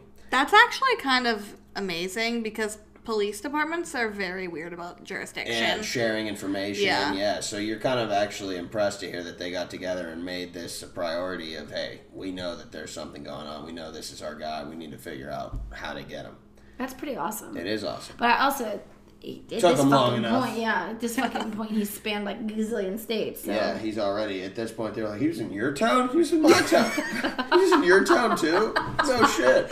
You have missing women? We have missing women. One a month, us too. Yeah, that's so good. Some guy from across the room goes, no shit. Oh, my hair.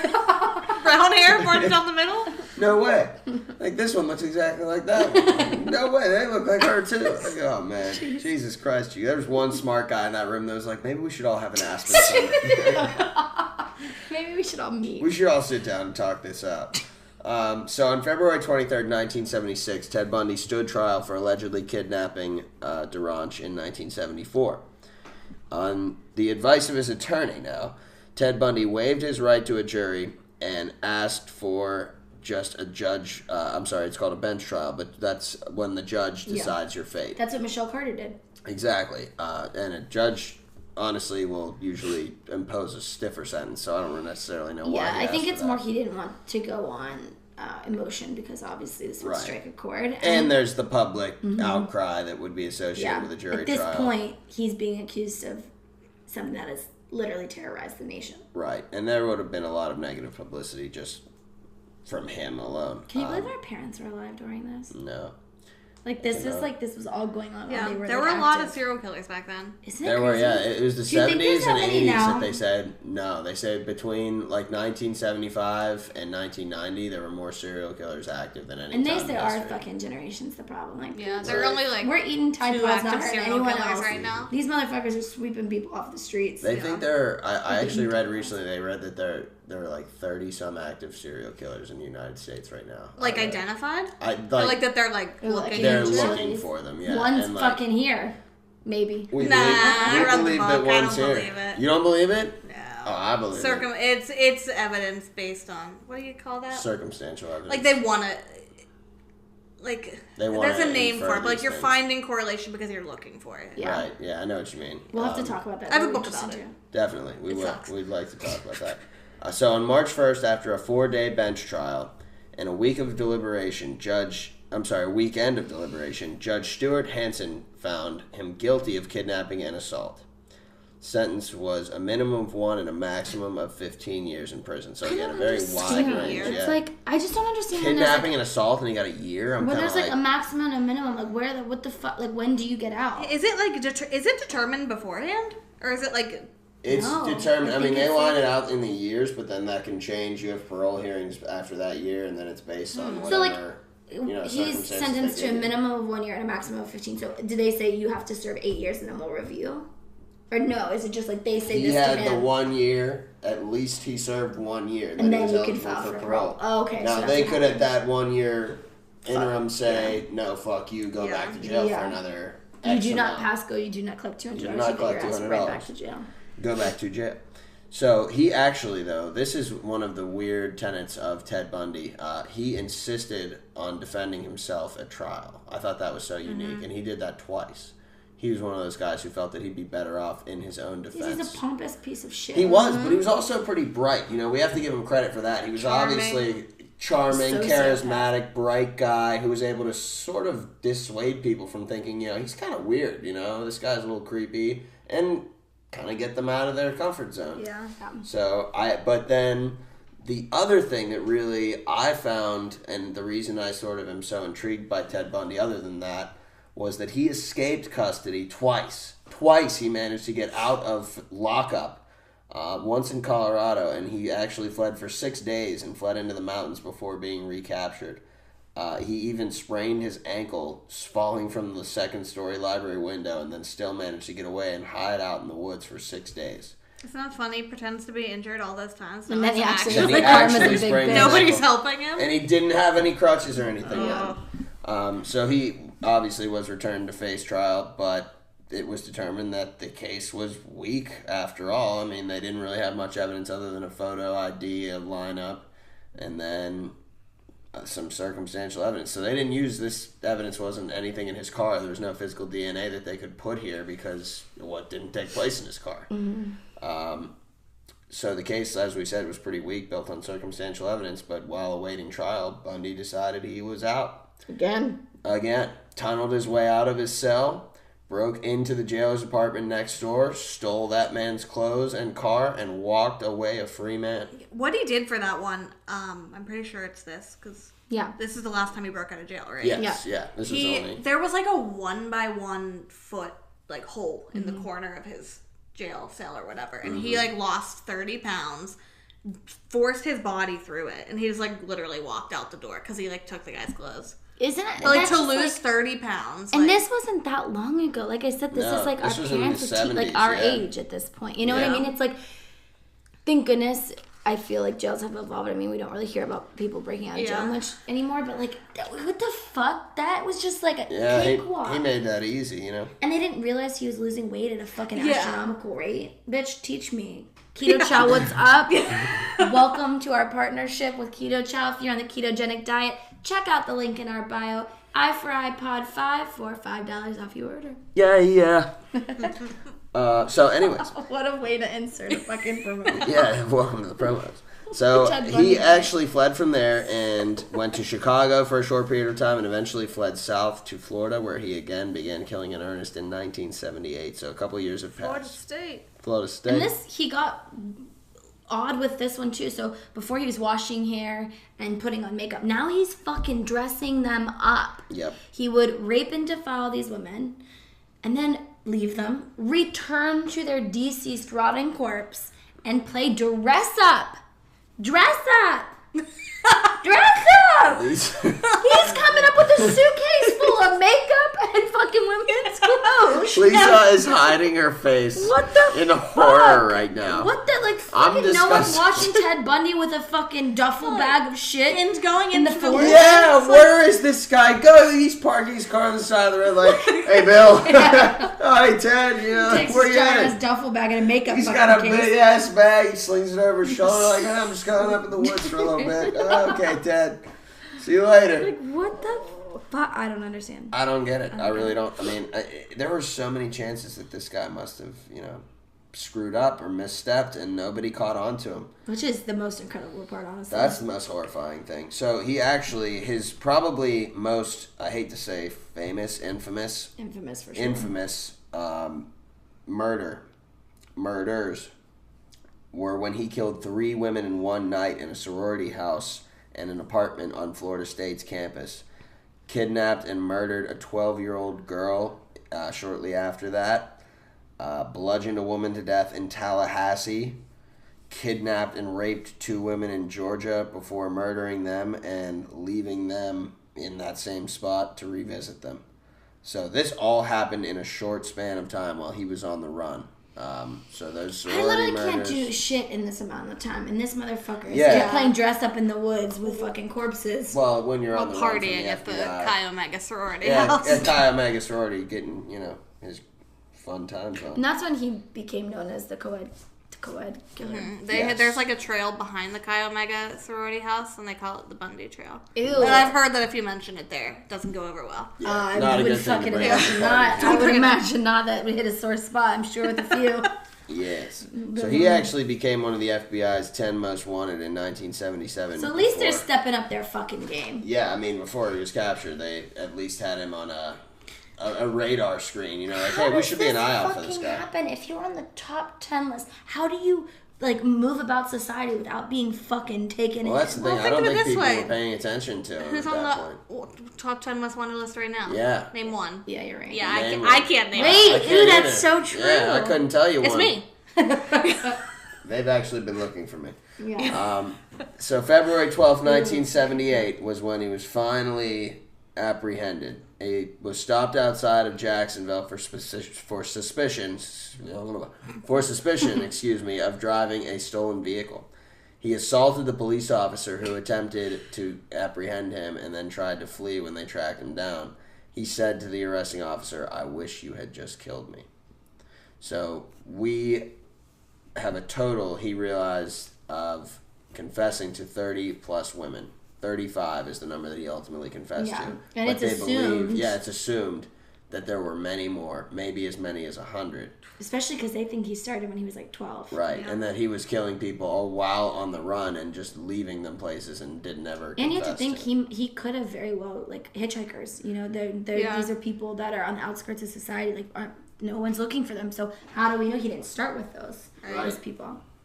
Right. So he confessed to a few of them. It's weird because, like we said, he was kind of back and forth with his storytelling on everything. He sometimes would confess this and then backtrack and be like, no, I didn't do that, or I didn't say that. It's manipulative, right? Mm-hmm. He wants to give people different realms of the same story, in different ones as well, just to confuse people, I think, honestly. He used numerous cons and aliases to deceive women and lure them away from public areas, as we've seen time and time again with that's his MO. In situations where his looks and charm were not useful, it was noted that he invoked authority by identifying himself as a police officer or a firefighter. Because firefighter came up to me. Oh, yes. Yeah, I will do anything. You're right. Like, what the fuck? I'm like, police officer's a little bit more understandable. Yeah. Even that was seen right through pretty much by that woman. So it's interesting because he was able to pick up when he realized he couldn't use his charm. Shows that he's a sociopath that really thought shit out. Now, towards the end of his spree in Florida, perhaps under the stress of being a fugitive because he was on the run and he was on the top 10, list, which I feel like back in the day more people paid attention to. It was definitely more like a bigger deal. But that makes me so nervous now that I really don't know who's on it. I might check it out. That's something that everyone go review that list just to make sure that you can help. But he regressed to indiscriminate attacks on sleeping victims.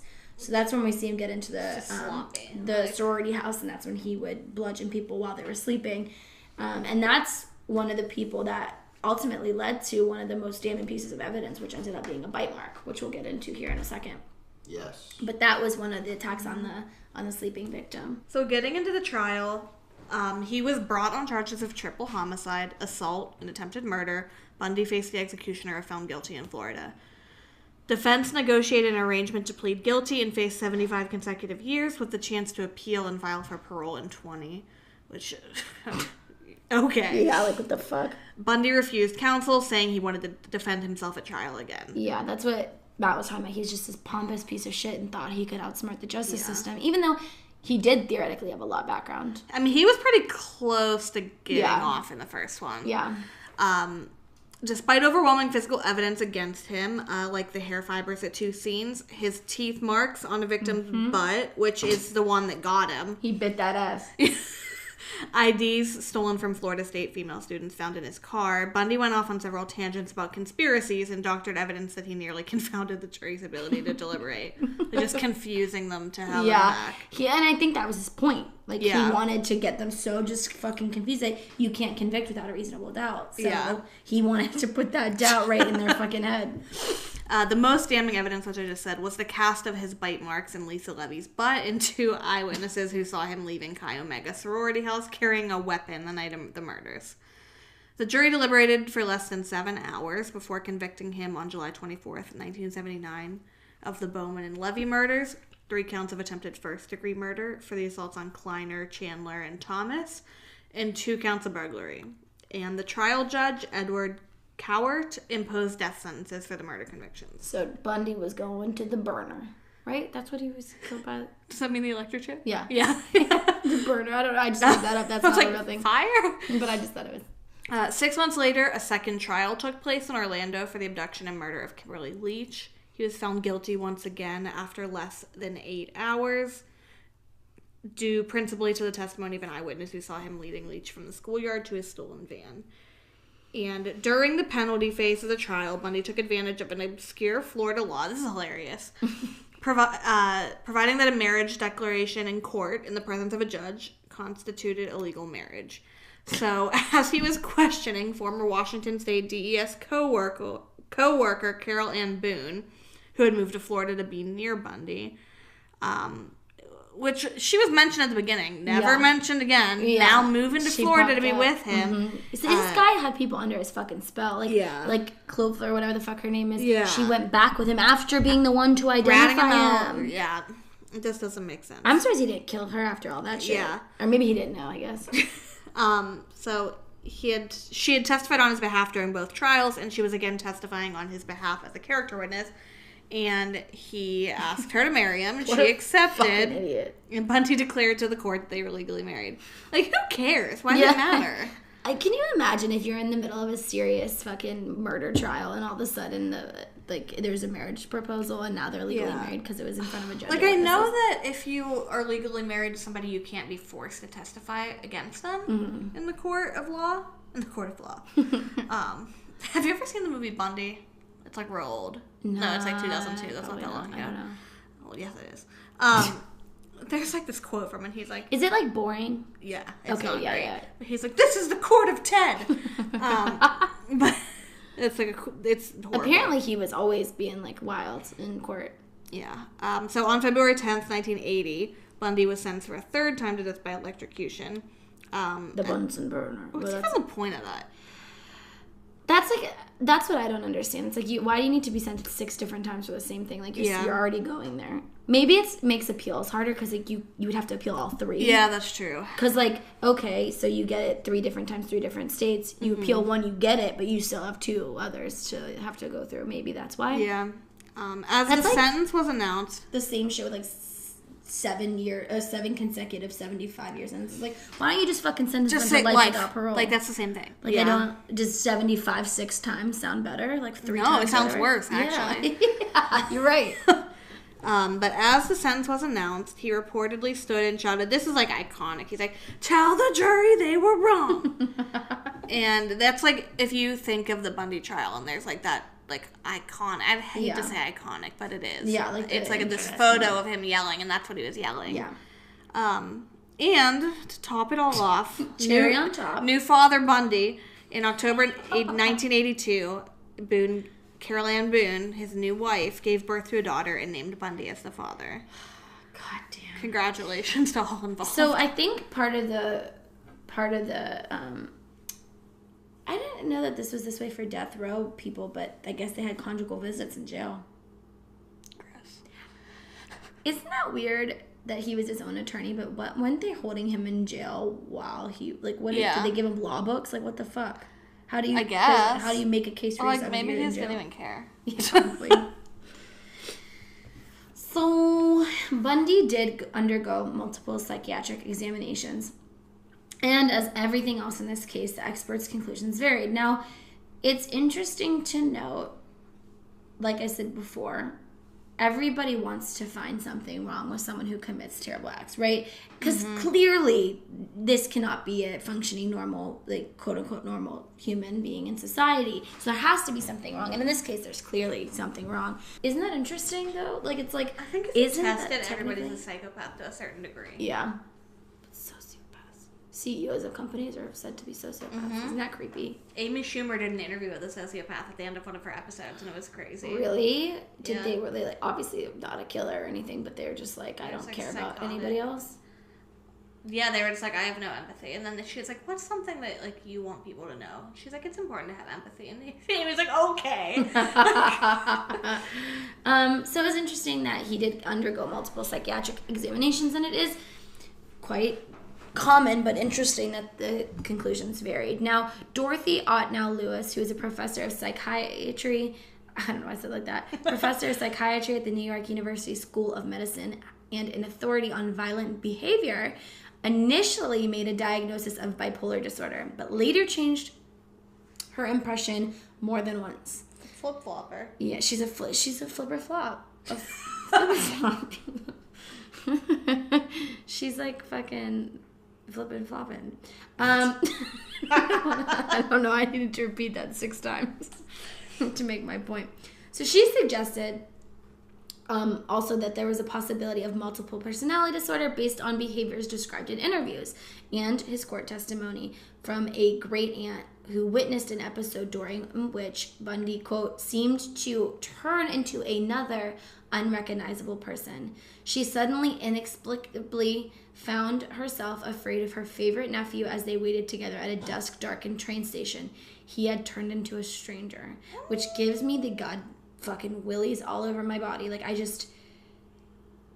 Can you imagine? Like, ew. Like, you're like, the chemistry starts to change. They And, like, they say it that. didn't even say he did anything. Like, it Yeah. literally, she just said he just seemingly, like, be something dark about him. And they do say that. That's something that, like, people, like, they just Like their turn into a aura, whole... yeah. Ah, it's so creepy. Can you imagine, like, sitting next to me and all of a sudden you just get this...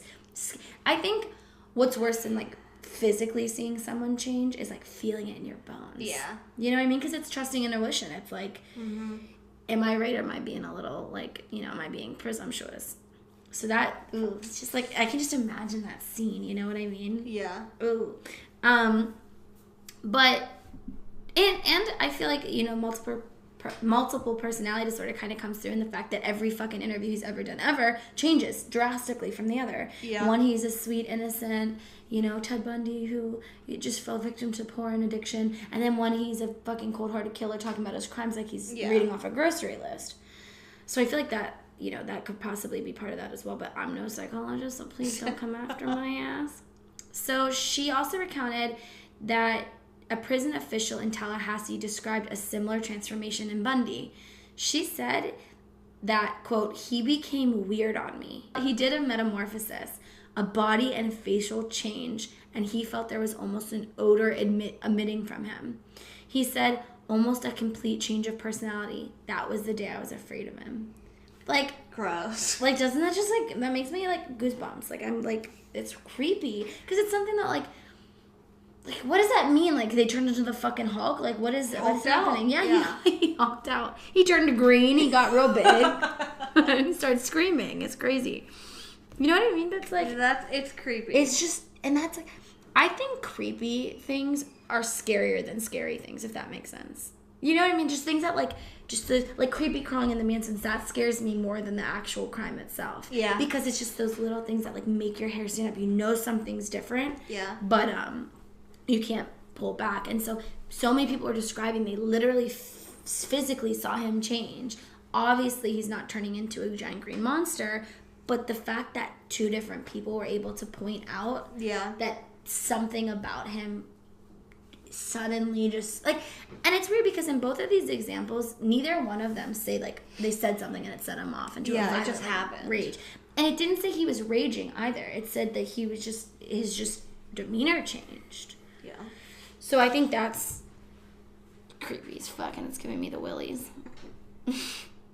So experts found Bundy's precise diagnosis elusive. The majority of evidence pointed away from bipolar disorder or other psychoses and toward an antisocial personality disorder, which is ASPD.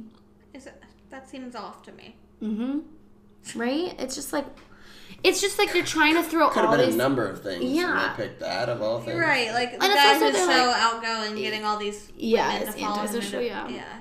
But it sounds like they're literally taking all the terms they can, throwing them at the wall and seeing what would logically stick to. And honestly, it feels like they're just trying to find an explanation, right? Because that's how could a human being with normal, psychological makeup do this? Kill over, up to 100 people, admitted 35? Antisocial personality disorder is what you summarize him as. Yeah, how did that get there?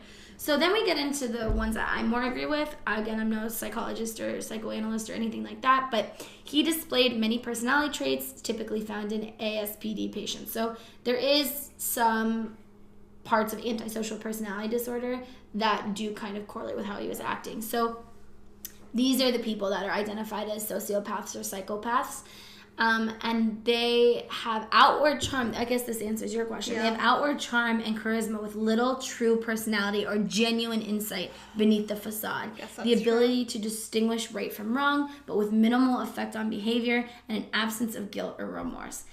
The creepiest people on planet. That's them. And Bundy was quoted in 1981 as saying, "Guilt doesn't solve anything, really. It hurts you. I guess I am in the enviable position of not having to deal with guilt." Nice.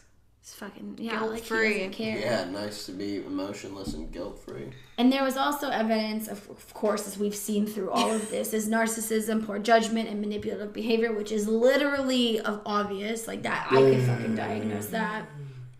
So let's get into it. Death row and confessions. Now, like I said, he gave a bazillion different accounts of what happened. So there's no stone cold, this is what happened, this is how I felt, this is why, this is whatever. There's none of that. So these are all just from different bits of his interviews. Really, it's like his different accounts. And these are, I would say, the most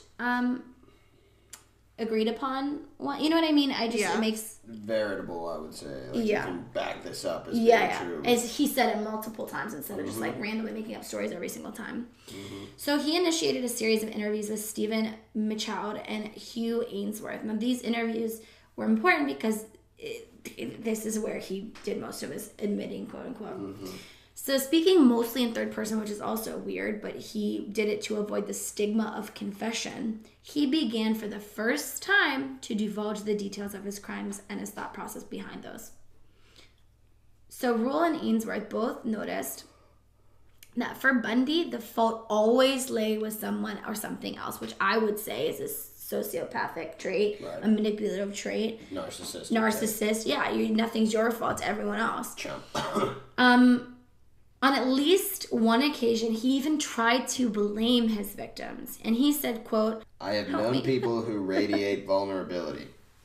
Their facial expressions say, I am afraid of you. These people invite abuse. By expecting to be hurt, do they subtly encourage it? Which pisses me off. Like, what the fuck does that mean? Yeah. What a shitty human being. Literally, like, just like a dumpster fucking fire of nonsense. Like, what? No! By expecting to be hurt, do they subtly encourage it? What that is you like to scare people, and that's what you get off on, you sick piece of shit. You know what I mean? It's like, what does that fucking mean? He deflected blame all over the place. I mean, a variety of scapegoats. His grandfather. Which is funny because he originally said he liked his grandfather. Right, he originally, he doubled down and said, oh, it was because I was abused. Yeah, he said he was abused. He said, he didn't have a real biological father, and then that they concealed who his parents really were. Alcohol was a big problem for him. The media, the police, whom he accused of planting evidence numerous times, society in general, quote unquote, as a whole, violence on TV, and ultimately true crime periodicals and pornography. I mean, he literally found everybody in the book to be like, it's at least partially their fault. Yeah, it's incredible. It's like, shut up. Nobody's forcing pornography on him. He's the one who was dumpster diving for nudies. Like, right, yeah. I mean, nobody's begging you to come out here and, like... Wait, I want you guys to listen to this real quick. Get drunk and listen to the media like you're drinking. And Dumpster diving for nudies. That's my new hobby.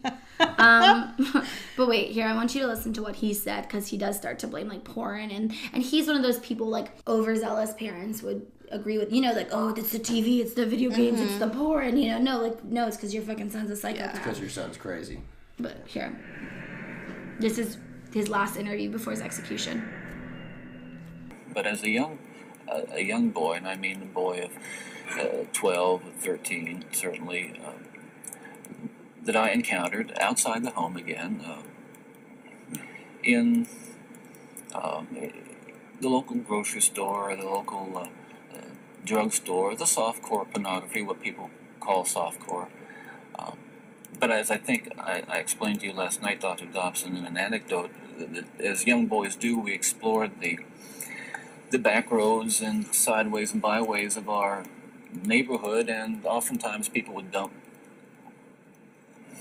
the garbage and whatever they were cleaning out of their house, and from time to time we'd come across pornographic books of a harder nature than more graphic, you might say, more explicit nature than we would encounter, let's say, in your local grocery store. And this also included such things as, let's say, detective magazines and more hard. Those that involve violence. Yes, and I and this is something I think I want to emphasize, is the most damaging kinds of pornography. Again, I'm talking from personal experience. Hard, real, personal experience. The most damaging kinds of pornography are those that involve violence and sexual violence, because the wedding of those two forces, as I know only too well, brings about behavior that is just too terrible to describe. Now, walk me through that. What was going on in your mind at that time? Okay, before we go any further, I think it's important to me, and that people believe what I'm saying, to tell you that I'm not blaming pornography, and not saying that it caused me to go out and do certain things. That I take full responsibility for whatever I've done and all the things that I've done. That's not the question here. The question and the issue is how this kind of literature contributed and helped mold and shape the kinds of violent behavior. It fueled your fantasies. Well, in the beginning, it fuels this kind of thought process. Then, at a certain time, it's instrumental in what I would say crystallizing it, making into something which is almost like a separate entity inside. And at that point, you're at the verge, or I was at the verge of acting out on these kinds of Now, I thoughts. really want to understand that. You had gone about as far as you could go in your own fantasy life with printed material. And you made, or printed and video or film, or film, photos, magazines, yeah. what have you. And then there was the urge to take that little step, or big step, over to a physical event. And it happens. It happened in stages, gradually. It doesn't necessarily, not to me at least, happen overnight. My experience with, I'd say, pornography generally, but with pornography that deals on a violent level with sexuality, is that once you become addicted to it, and I look at this as a kind of addiction, like other kinds of addiction, I would keep looking for more potent, more explicit, more graphic kinds of material. Like an addiction, you keep craving something which is harder, something which gives you a greater sense of excitement, until you reach the point where the pornography only goes so far. You reach that jumping off point where you begin to wonder if maybe actually doing it will give you that which is beyond just reading about it or looking at it. But yeah, it's very interesting to see that he completely doubled back, because he did admit everything, and then now he's like, but it was the porn's fault. I'm just a lonely man that liked violent porn that turned me into a fucking psychopath. Yeah, okay. Did you ever hear about that case? We're gonna do it on the show at some point. The guy who really was obsessed with washing women's hair and killed the one. What? Oh, it's a crazy case. Anyways, so back to Ted. I just ate my cheese stick because keto diet, bitch. If you want that keto chow, hit up our partners, affiliate. If you want that keto chow. Hit up our partners. Their website's in our bio. I'm going to turn that into a hook. You guys wait. Yeah. Their link's in our bio. I for iPod 5 gets you $5 off. Check it out. Back to Ted. All right. So... Colorado detective, I should probably, eat. Colorado detective Matt what? I'll talk if you want. Go for it. Okay. Colorado detective Matt Linvall interpreted this as a conflict between... Is this you, Matt? Are you Matt? I am not Matt Linvall. But shout out to Matt Linvall. Shout out. You wish you could be me. Colorado detective Matt Linvall interpreted this as a conflict between his desire to postpone his execution by divulging information and his need to remain in, quote, total possession, the only person who knew his victim's true resting places. When it became clear that no further stays would be forthcoming from the courts, Bundy supporters began lobbying for the only remaining option, executive clemency. What's that mean? That is where the governor of the state that the execution is supposed to take place in steps in and says that they will not execute this person. They're asking, who is asking this? There were Bundy supporters, people who believed that he didn't kill these women, that said that he shouldn't die because, first of all, that he was worth studying, some people said. Some people said that he wasn't guilty, and other people still believed that it was better to house him than to kill him because he made all these people suffer. Why should we kill him? Yeah. So... But, yeah, clemency is where the governor, or it can be done by the president, steps in. And so Diana Weiner, a young Florida attorney and Bundy's last purported love interest... Look at this. He's fucking his attorneys. Yeah, he's banging his attorney. This motherfucker is a violent criminal. She's like, oh, fuck you now. Like, what are you doing?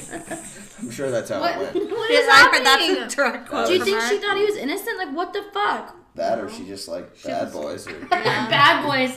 Bad boys, that's what we're calling Ted Bundy. He's just a bad boy. Oh, we call him Mr. There was just Culpepper. one bad part of his personality. Yeah, just one little tiny part.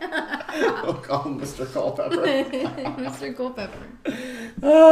If anybody out there listens to us is named Culpepper, your last name is sweet. We're not making fun of you. We love you. Shout us out. Leave a comment, review. Oh my god. So, Diana Weiner, his last love interest, asked several families from Colorado and Utah victims to petition Florida Governor Bob Martinez for a postponement to give Bundy time to reveal more information. Obviously, all of them refused. The families already believed that the victims were dead and that Ted had killed them, wrote Nelson. They didn't need his confession. Bob Martinez made it clear that he would not agree to further delays in the case, stating that we are not going to have the system manipulated for him to be negotiating for his life over the bodies of victims is despicable. Which I agree. You could tell that that's exactly what he was doing. Mm-hmm. Right. And honestly, it's pathetic that anybody would think that that would be a viable option to write the governor and think, hey, can you wait so we can hear more from him about where he killed these people? Like, get out of here. Boone. Although, some cases, the family wants that closure and is willing to do those kind of, like, plea deals and stuff. That's where a lot of it comes from, because they want to know, where is my loved one? Right. And so they'll agree to do a lesser sentence to get that closure. So that is something to keep in mind. Right. But not here. Onward. Right. So, Hagmeyer, who he interviewed with here, right? Correct? This is one of the interviews. Was present during Bundy's final interviews with investigators, and on the eve of his execution, he actually mentioned suicide. Hagmeyer said he did not want to give the state the satisfaction of watching him die. So he did consider in those last moments taking his own life. So it shows that he at least, if not showed remorse, showed some fear or some. I feel like it's almost an ego thing. Like, I want to be on my terms. Yeah, that's what I keep thinking too. Is I don't want to give him any credit for that, but don't worry, it all went down smoothly. It was also interesting because Carol Boone, the one who stuck by, married him while he was in court for multiple murders, had championed Bundy's innocence throughout the whole trial and felt, quote, deeply betrayed, unquote, by his admission that he was, in fact, guilty. This bitch needed him to say in a court of law, yes, I am guilty, for her to believe that he did all of this where all the evidence points to him. Yeah. Are you kidding me? But it was interesting. She did move back to Washington with her daughter, who, by all accounts, is Bundy's daughter, and refused to accept his phone call on the day that he was executed. Stephanie, I have no idea what you're talking about. Yeah. Yeah. Is that who? Yeah, and they said that she was hurt by his relationship with the attorney. Well, I mean, that's why she was hurt, though, and she was devastated by his sudden wholesale confessions in his last days. Bitch. Get out of here. First of all, I would love to talk to this woman. If you're out there, call us by. We just called her a bitch. She ain't calling us. But maybe she'll give us, like, her. Yeah, she knows she's being silly.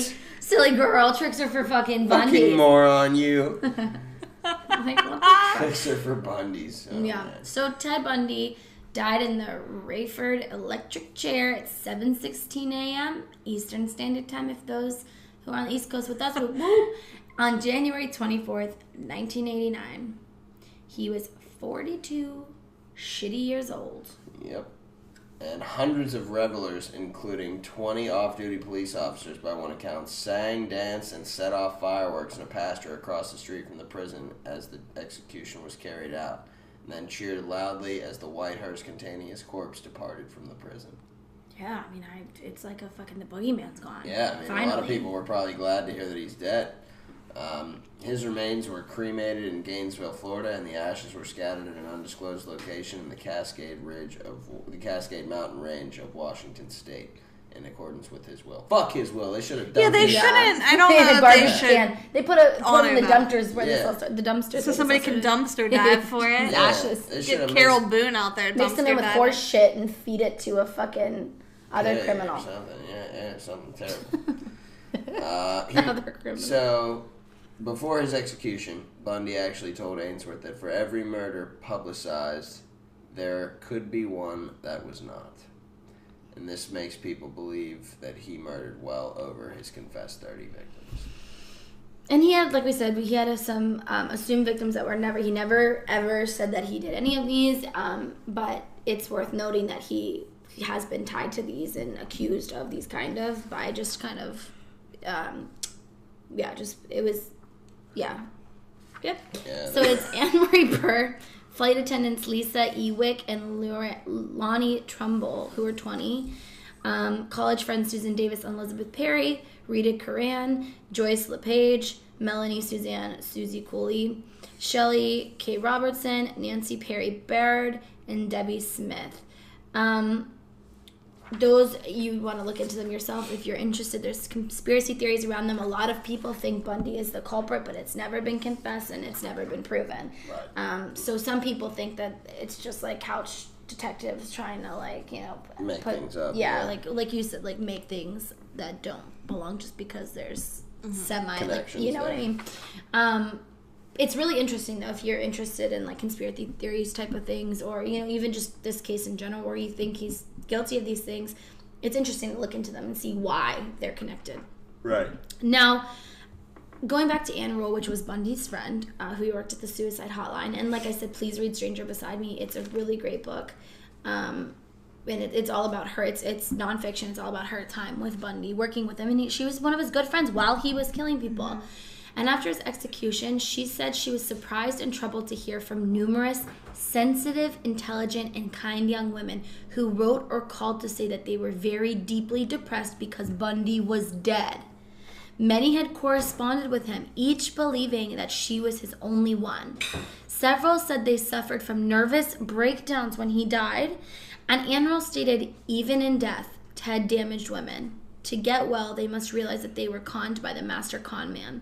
They are grieving for a shadow man that never existed.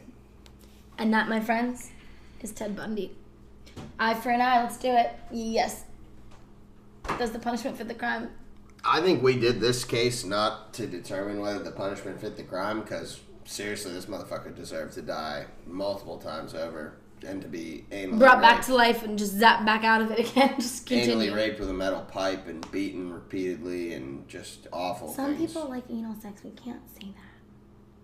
I said raped with a metal pipe. It's true. Are you comparing the two? Because now I'm wondering about your own.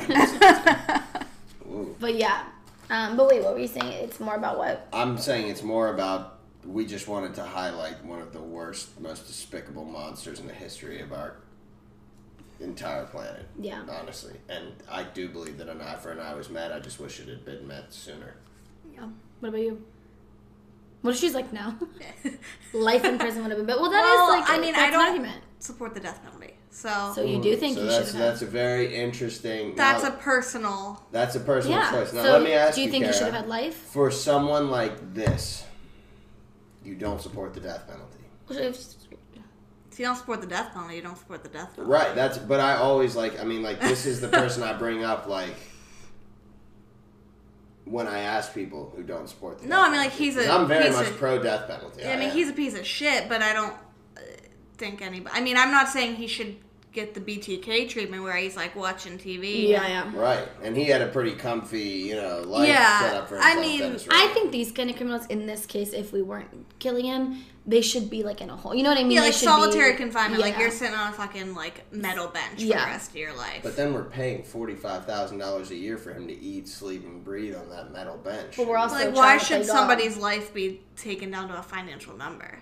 I believe it should be when it's this piece of shit. He's not worth $45,000 a year. I'm not. Well, this is a good conversation. Finally, we have two. I don't think that anybody like him. But it's true. Look, what Kara said's true. If you're right. anti-death penalty, it's not going to change your You don't look at it as arguably the death penalty is well, you don't even have to sit and think about all these things you've done. And I'm not saying that he's ever going to feel remorseful. And some people want to die. Some people he even said, I wish you just would have killed me. So maybe I want to die on my own terms. Where maybe it would be more torture to stay alive. I do believe that in a lot of cases. I'm back and forth. I'm not anti the death penalty, and I'm not pro it either.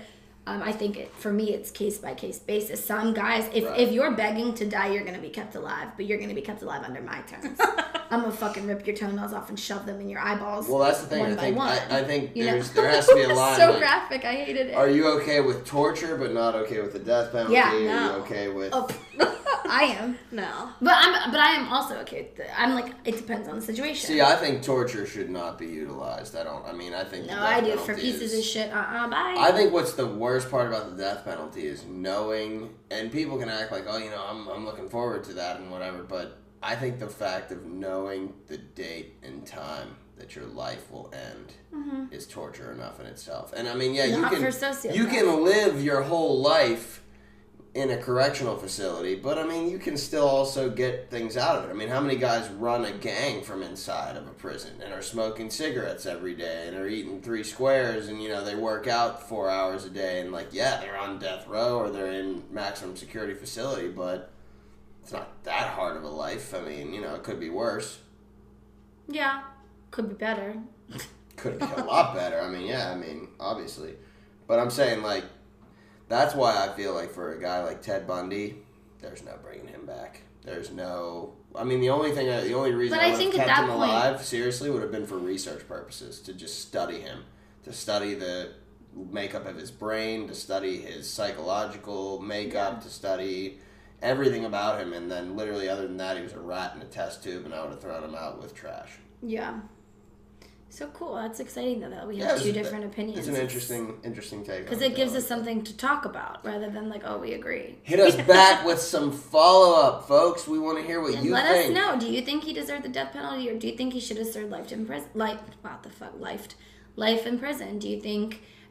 So, Carrie, you're saying no, eye for an eye was not met. I'm not necessarily saying that. Right, okay. So you're saying that it might have been applied properly here, since it's already... I think she's saying more, you can correct me if I'm wrong, is more that she is not for the death penalty. She would never sentence someone to that. So in that respect, no, because that's not something she'd ever wish upon something. So, like, even the worst enemy in the world, she doesn't believe that we have the right to take their lives. However... this has already happened, so she's not mad that he's dead. Right. He's dead, she's not. She doesn't hate the fact that not he's remorseful about killing a killer. Like, was I gonna be out campaigning for Bundy to like live? No, but he never even wrote me back, so I don't even know what to say. Get the fuck out of here. Maybe that's why I'm a little pissed. But I think that's a really good perspective. Though. It is. And it's, I agree. And this Anne Rule shit with the girls writing her. What do we think about that? What do we think about women falling in love with serial? You see that with the Columbine shooters. There are Tumblr pages. Yeah, I don't happens. get it. These people gain followers. It's so scary to me. Yeah, people calling them like especially the call them like what are their names? Doesn't matter. Yeah, they're stupid people. Like he's a hero. Like really? There's literally pages of people who call themselves like Mr. and Mrs. Cleeboyd, like or whatever the fuck. And like it's just like it's just crazy to me that like. And, like, people are married people in jail. You know what I mean? It's like Luca Magnotta, he's getting married. And it's just like, how? Like, why is that appealing? And I get the bad boy thing, but you can have a bad boy who rides a motorcycle or whatever and, like, punches people in the face. Not someone who commits mass murders and, like, chops people to bits. Right. You know what I mean? It's like there's a very, very, very, very huge distinction between someone who gets in bar fights once in a while. My boyfriend kills people. Yeah. What is it? You're riding. Or maybe I read somewhere about... Because we talked about it in the one case that we covered, and I can't remember which one it was, but listen backwards if you're interested. Please.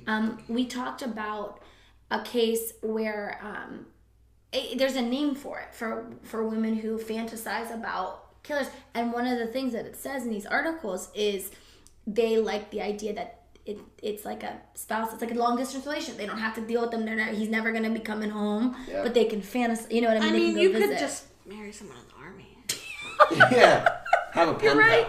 Right. More respectable and like honorable, you know, because we're absolutely for our military. Just do like all the other nerds in high school and just make up a Facebook picture and lie about it. Yeah. My girlfriend lives in Catfish Utah. yourself. What was the guy catfish who yourself. made the football player who made the fake? Monty Teo. He didn't do that himself. Somebody catfished him, but still, yeah. He was catfished. I thought he did it himself. I thought he did it himself too. No, he had no idea. Well, that's the most awkward thing in the world. Sucks to suck.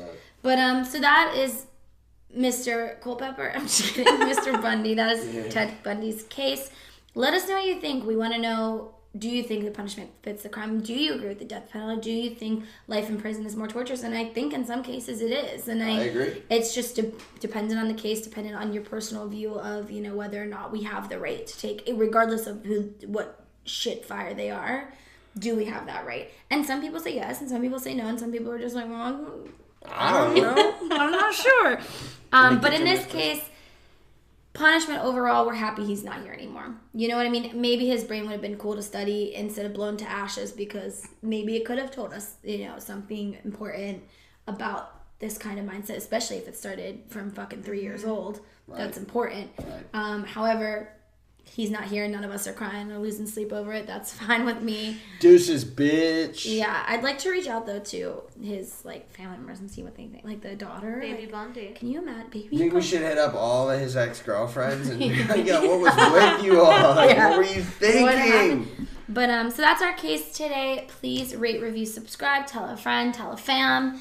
If you're interested, we love hearing from you guys. Rating and reviewing our podcast really helps us. We're growing. It's incredible, the growth, and we're so thankful for all of your support. We have so many great things coming up in the works, including a giveaway, so keep a listen and a lookout for that.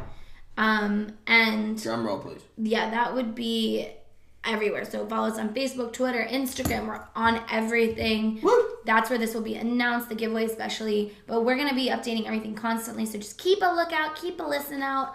We love you. Thank you so much to Kara for coming on both of our shows we recorded. Woo! Thank you, Kara. You're awesome. She's going to be back Thanks. for sure. We already have a list of shit that she's going to cover. And if you hear a case or know of a case or see something on the news or have a case that's bothered you for years, reach out to us. All of our contact information is in our show notes, as well as the what are you doing? That's Everything's in the show notes, so if you're interested, just take a quick read over those, as well as resources for those suffering with mental illness, from abusive relationships, everything that we've covered really in all of the podcasts ever. All of those resources there, we think that's important. Matt is literally Lost on a move. So with that, we bid you adieu. Cheerio, everyone. Good night, fam. Bye-bye.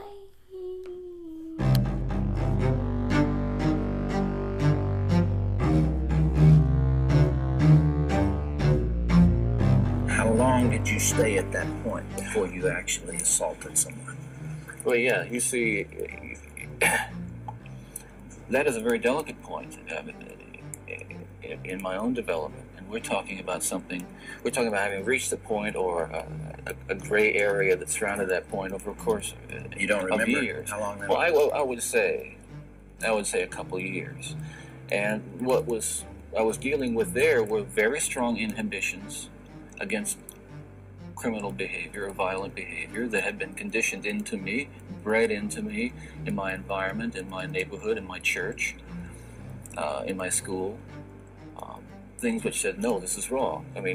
Even to think of it is wrong, but certainly to do it is wrong. And I'm on that edge, and the last vestiges of restraint, the barriers to actually doing something were being tested constantly and assailed through the kind of fantasy life that was fueled largely by pornography. Do you remember what pushed you over that edge? Do you remember the decision to go for it? Do you remember where you decided to throw caution to the wind?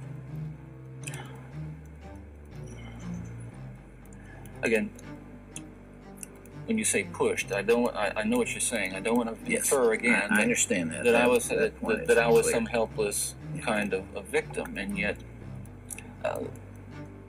we're talking about an influence that is the influence of violent types of media and violent pornography, which was an indispensable link in the chain of behavior, the chain of events that led to the behaviors, to the assaults, to the murders, and what have you. It's a very difficult thing to describe.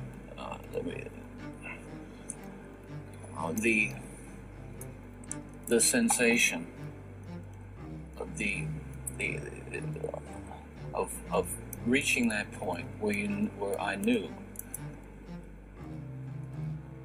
that it was like something had, say, snapped. That I knew that I couldn't control it anymore. That these barriers that I had learned as a child, that had been instilled in me, were not enough to hold me back with respect to seeking out and harming somebody. Would it be accurate to call that a frenzy, a sexual frenzy? Well, yes, that's one way to describe it. A compulsion, a building up of this destructive energy. Another factor here that I haven't mentioned is the use of alcohol. But I think that what alcohol did, in conjunction with, let's say, my exposure to pornography, was alcohol reduced my inhibitions. At the same time, the fantasy life that was fueled by pornography eroded them further. In the early days, you were nearly always about half drunk when you did these things. Is that right? Yes. Yes. Was that always true? I would say that was generally the case, almost without exception. All right, if I can understand it now, there's this battle going on within. There are the conventions that you've been taught. There's the right and wrong that you learned as a child, and then there is this unbridled passion fueled by your plunge into hardcore violent pornography, and those things are at war with each other. Yes. And then with the alcohol diminishing the inhibitions, you let go. Well, yes, and you can summarize it that way, and that's accurate, certainly.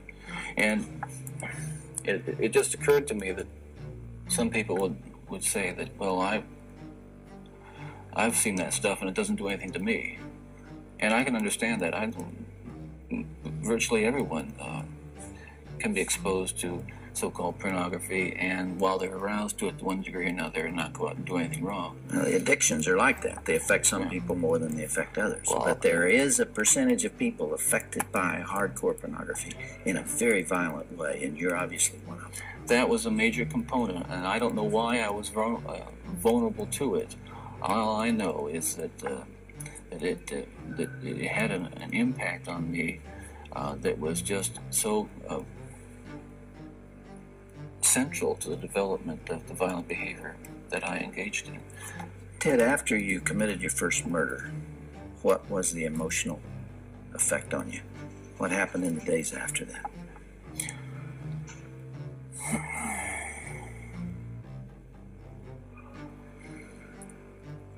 Well, again, please understand that even all these years later, it's very difficult to talk about it, and reliving it through talking about it is difficult, to say the least. But I want you to understand what happened. It was like coming out of some kind of horrible trance or dream. I can only liken it to after, I don't want to over-dramatize it, but to have been possessed by something so awful and so alien, and then the next morning wake up from it, remember what happened, and realize that basically, in the eyes of the law, certainly in the eyes of God, you're responsible. And to wake up in the morning and realize what I had done, and with a clear mind and all my essential moral and ethical feelings intact at that moment. Absolutely horrified that I was capable of doing something like that. You really hadn't known that before? There is just absolutely no way to describe. First, the brutal urge to do that kind of thing, and then what happens is once it has been more or less satisfied and recedes, you might say, or spent, that sense, that kind of energy level recedes, and basically I became myself again. And I want people to understand this too, and I'm not saying this gratuitously because it's important that people understand this, that basically I was a normal person. I wasn't some guy hanging out at bars or a bum, or I wasn't a pervert in the sense that, people look at somebody and say, I know there's something wrong with him, and just tell. I mean, I was essentially a normal person, except for this one small but very potent and very destructive segment of it that I kept very secret and very close to myself and didn't let anybody know about it. And part of the shock and horror for my dear friends and family years ago when I was first arrested was that they just There was no clue. They looked at me and they looked at the all-American boy, and I mean, I wasn't perfect, but I want to be quite candid with you. I was okay. Okay, I was. And the basic humanity and basic spirit that God gave me was intact, but it unfortunately became overwhelmed at times.